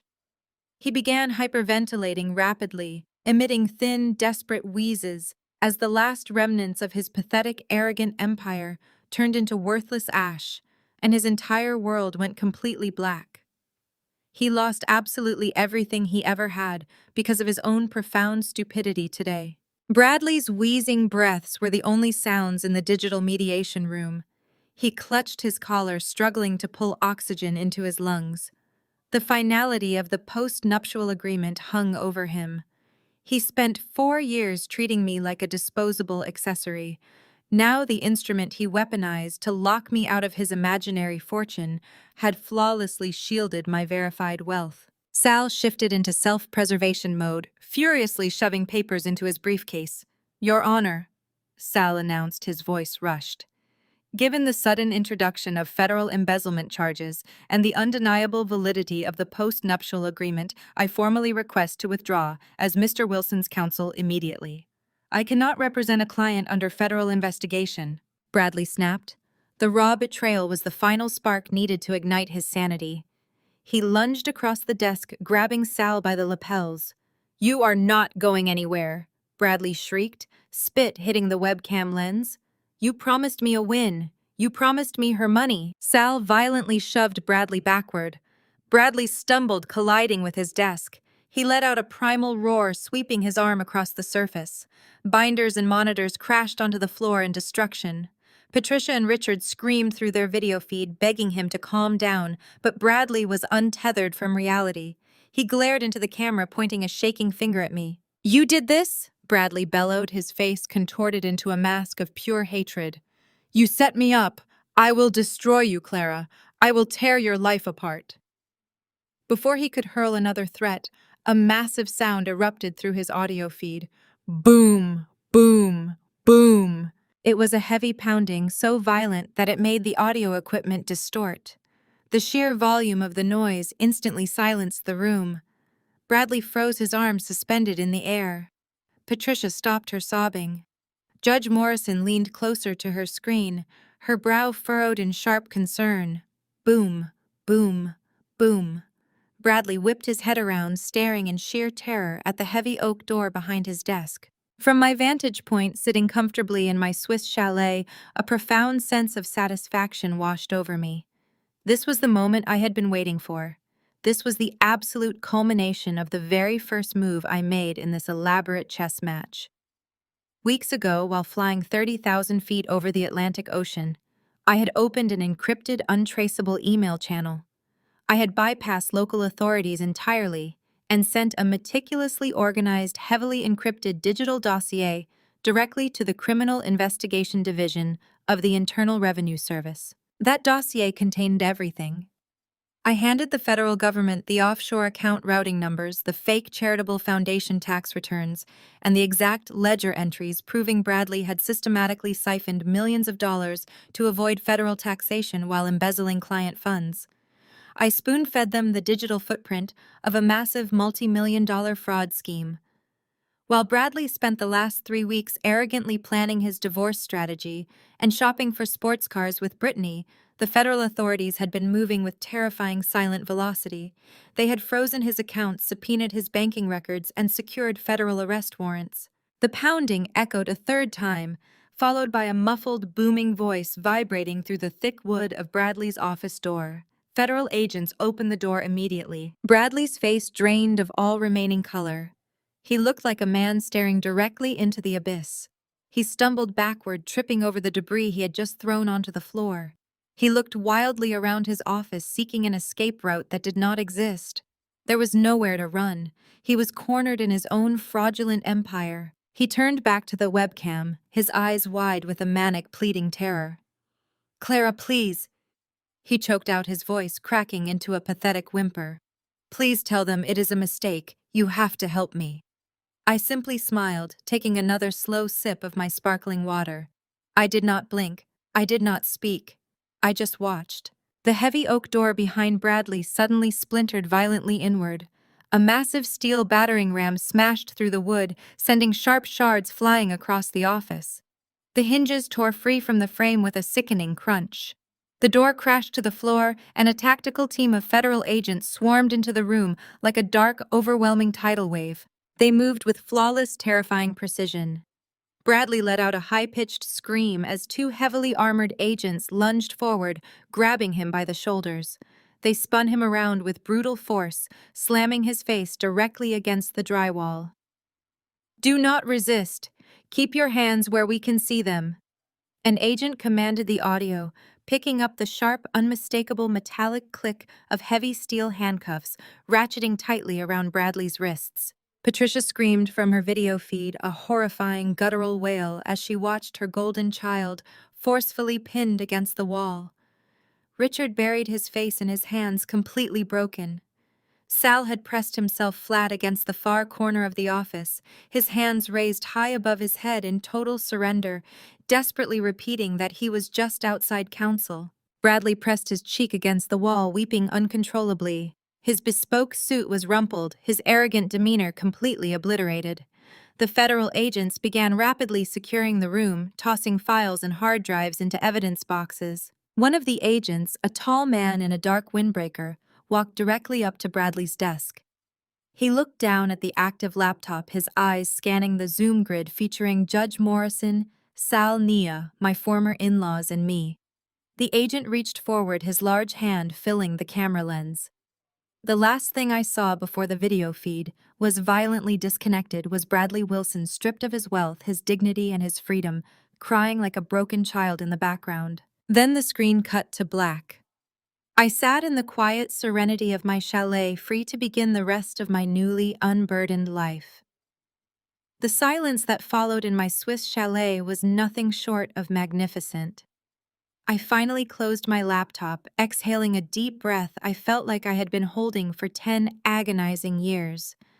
The suffocating, unbearable weight of the Wilson family was permanently gone, replaced by the crisp, incredibly clean, freezing mountain wind. Back in Connecticut, the implosion of Bradley's empire was spectacular and absolute. Apex Global Solutions did not just fire him.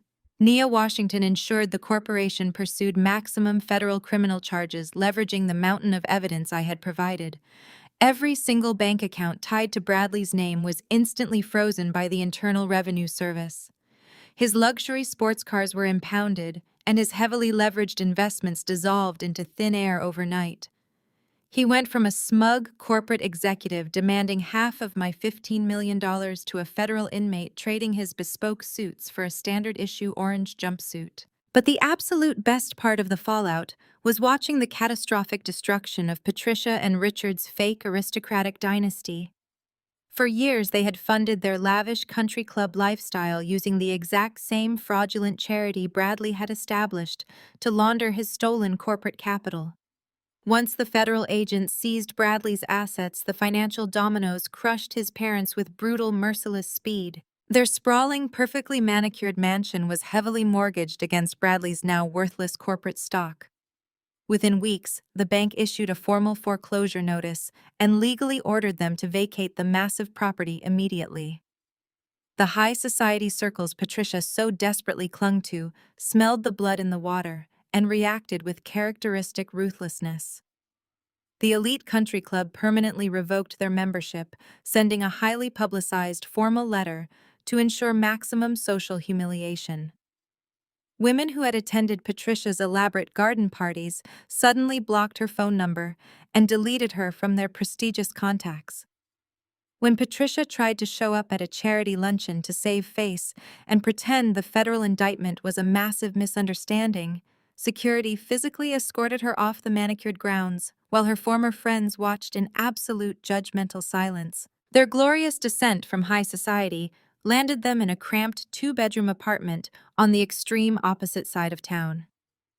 The transition was a masterclass in karmic justice. I received a highly detailed update from my former sister-in-law, who had successfully finalized her own divorce and cut ties with the family. She drove past their new residence just to confirm the reality. Patricia and Richard now live adjacent to a busy, aggressively loud interstate highway. The persistent roar of heavy commercial trucks rattles their single-pane windows 24 hours a day. There are no vaulted ceilings or imported marble countertops to showcase their supposed superiority. They walk on peeling linoleum floors and share a tiny, outdated kitchen with flickering fluorescent lights. The thin drywall offers zero insulation from the chaotic noise of their screaming neighbors and barking dogs. They are forced to carry their laundry down 3 flights of stairs to a shared coin-operated basement machine. Without their stolen wealth or their golden child to prop up their massive egos, their marriage rapidly dissolved into a toxic, inescapable war zone. They spend their days trapped inside that tiny apartment, bitterly screaming at each other over every minor inconvenience. Richard constantly blames Patricia for spoiling Bradley and openly encouraging his unchecked, catastrophic greed. Patricia viciously blames Richard for raising a son too utterly stupid to hide his illegal financial tracks properly.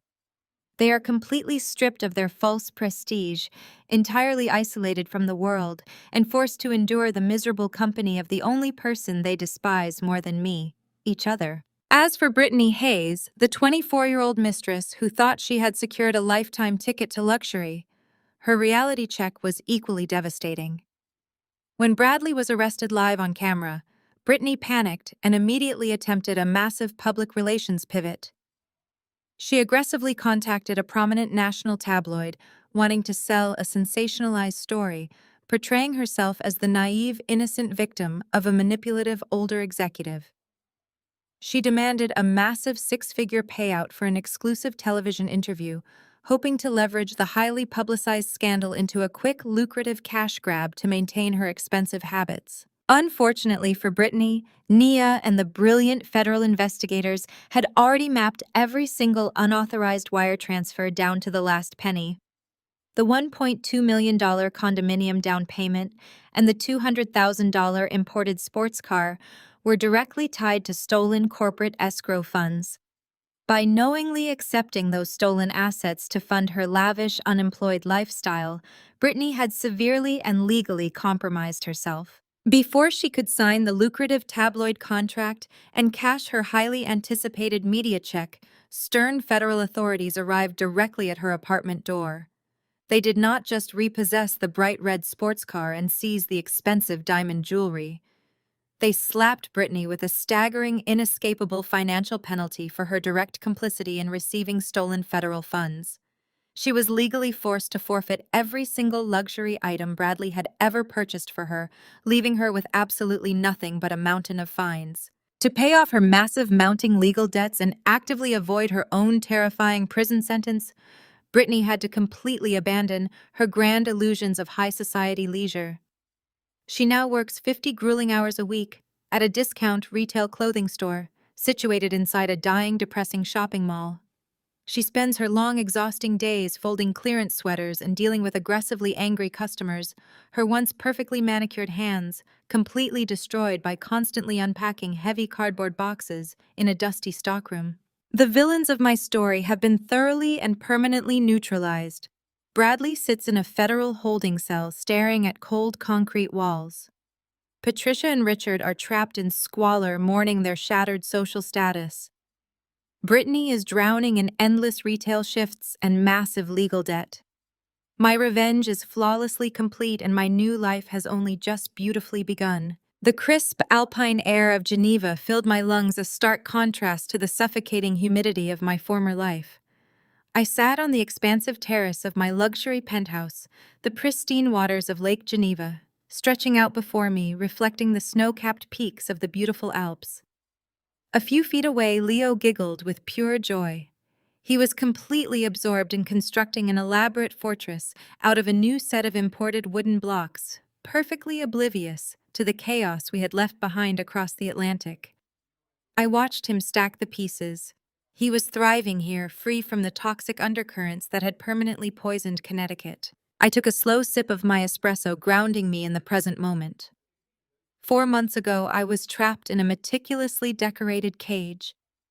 I had spent a decade making myself small, folding my ambitions into tiny squares, so Bradley would not feel threatened.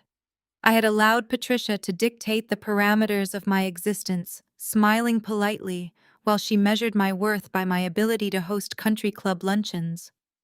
I remembered the suffocating weight of that life, the constant effort required to shrink myself to fit into a room where my only role was an accessory. That version of Clara was completely dead and buried under the rubble of Bradley's shattered empire. Now I did not just walk into the room, I owned the entire building. My transition into the European banking consortium had been seamless. They did not view my intelligence as a liability. They viewed it as a multi-million-dollar asset. As the newly appointed Chief Risk Officer for their Global Digital Assets Division, I commanded a team of elite developers. When I spoke in boardrooms overlooking the financial district of Zurich, powerful executives stopped and took notes. I was respected. I was extraordinarily wealthy, and for the first time in my adult life, I was profoundly at peace. The financial independence was staggering, but the emotional liberation was the true victory. The $15 million sitting securely in my private Swiss accounts was an impenetrable fortress protecting my son and my future. Bradley's malicious post-nuptial agreement, the very weapon he had forged to leave me destitute, had become the ultimate shield. It legally blocked him and his criminal family from touching a single cent of my algorithm's acquisition. He had locked himself out of paradise. Leo knocked over his wooden tower with a triumphant shout, snapping me out of my reflections. I smiled, walking over to help him gather the blocks. The penthouse was filled with light, designed with clean lines that breathed life into the space. There were no dark mahogany studies smelling of stale cigars and arrogance. Every piece of furniture, every square inch of this magnificent home was a testament to my own hard work. We were safe. A sharp, melodic chime echoed through the penthouse. The private elevator had arrived directly at my floor. I stood up, smoothing the fabric of my tailored silk trousers, and walked toward the grand entryway. I already knew who was standing on the other side of the heavy doors. I pulled the handle, opening the door wide. Nia Washington stood in the foyer, looking like the absolute epitome of corporate power. She wore a flawless crimson pantsuit, her posture radiating effortless authority that terrified corrupt executives and commanded immediate respect. A sleek leather overnight bag sat at her feet. She had flown into Geneva that morning for the Global Financial Security Conference representing Apex Global Solutions. Clara Nia said, a brilliant smile breaking across her face. "Look at this place. You have officially upgraded from surviving to conquering. I pulled her into a tight celebratory embrace. The bond between us had been forged in the fires of mutual survival and tactical warfare. We had dismantled a criminal syndicate operating under the guise of a respectable family and walked away unscathed. "Welcome to Switzerland, Nia," I replied, stepping back to let her take in the panoramic lake view. "I told you I would have a room waiting." Nia walked into the living room, dropping her bag and letting out a long, satisfied sigh. "The conference does not start until tomorrow morning. Right now, I need to celebrate the fact that I never have to look at a Wilson family trust ledger ever again." I laughed, walking over to the sleek marble bar. I opened the custom wine cooler and retrieved a bottle of vintage Dom Perignon I had been saving precisely for this occasion. "We did not just close the ledgers, Nia," I said, unwrapping the gold foil. "We burned their entire corrupt library to the ground." I gripped the cork, twisting the bottle firmly. With a sharp pop, the cork released and a wisp of vapor curled into the air. I poured the golden liquid into 2 crystal flutes, the bubbles rising furiously. I handed one to Nia. She raised the crystal flute, sunlight catching the bubbles. "To absolute, undeniable freedom," Nia said, her voice ringing with hard-earned victory. "To exposing the frauds, tearing down the false idols, and taking back every ounce of power they tried to steal from us. May Bradley enjoy the cafeteria food in federal prison, and may Patricia finally learn how to use a laundromat." I tapped my glass against hers, the fine crystal chiming with a bright, clear note that echoed beautifully through the massive sunlit penthouse overlooking the shimmering blue water. To excising the toxic weight, I replied, my eyes meeting hers with absolute unwavering clarity and immense undeniable pride. "And to finally owning the entire building." We drank the champagne together, the cold, crisp vintage tasting exactly like absolute perfection. The miserable past was now completely and permanently closed, securely locked away forever inside a ruined, pathetic Connecticut suburb. The brilliant, expansive future standing right before us was vast, boundless, and entirely ours to command, shape, and conquer, leaving the absolute worst behind us for good. The crystal flutes chimed again, a bright, beautiful sound that perfectly punctuated our victory. Nia set her empty glass on the marble bar and reached into the sleek leather overnight bag she had dropped in the foyer. She pulled out a thick stack of manila folders, but resting right on top was a standard unmarked white envelope. It looked battered, cheap, and out of place in my immaculate luxury penthouse. Nia held it up, a wry, knowing smile playing on her lips. She walked slowly back to the terrace, the crisp alpine breeze catching the edge of the paper. "This arrived at the corporate headquarters 3 days ago," she explained, handing it to me. "It was forwarded from your old Connecticut address before the post office finally shut down the routing. I figured you wanted the rare pleasure of handling this personally." I took the envelope, feeling the rough, low-quality texture of the paper against my fingertips. I did not need to open it to know who sent it. The return address was stamped in stark black utilitarian ink. It was the official mailing destination for a medium-security federal correctional institution located in upstate New York.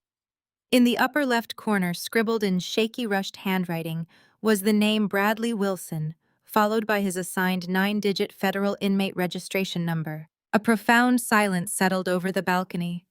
Even Leo seemed deeply focused on his wooden blocks, the world giving me a singular moment to process the object in my hand.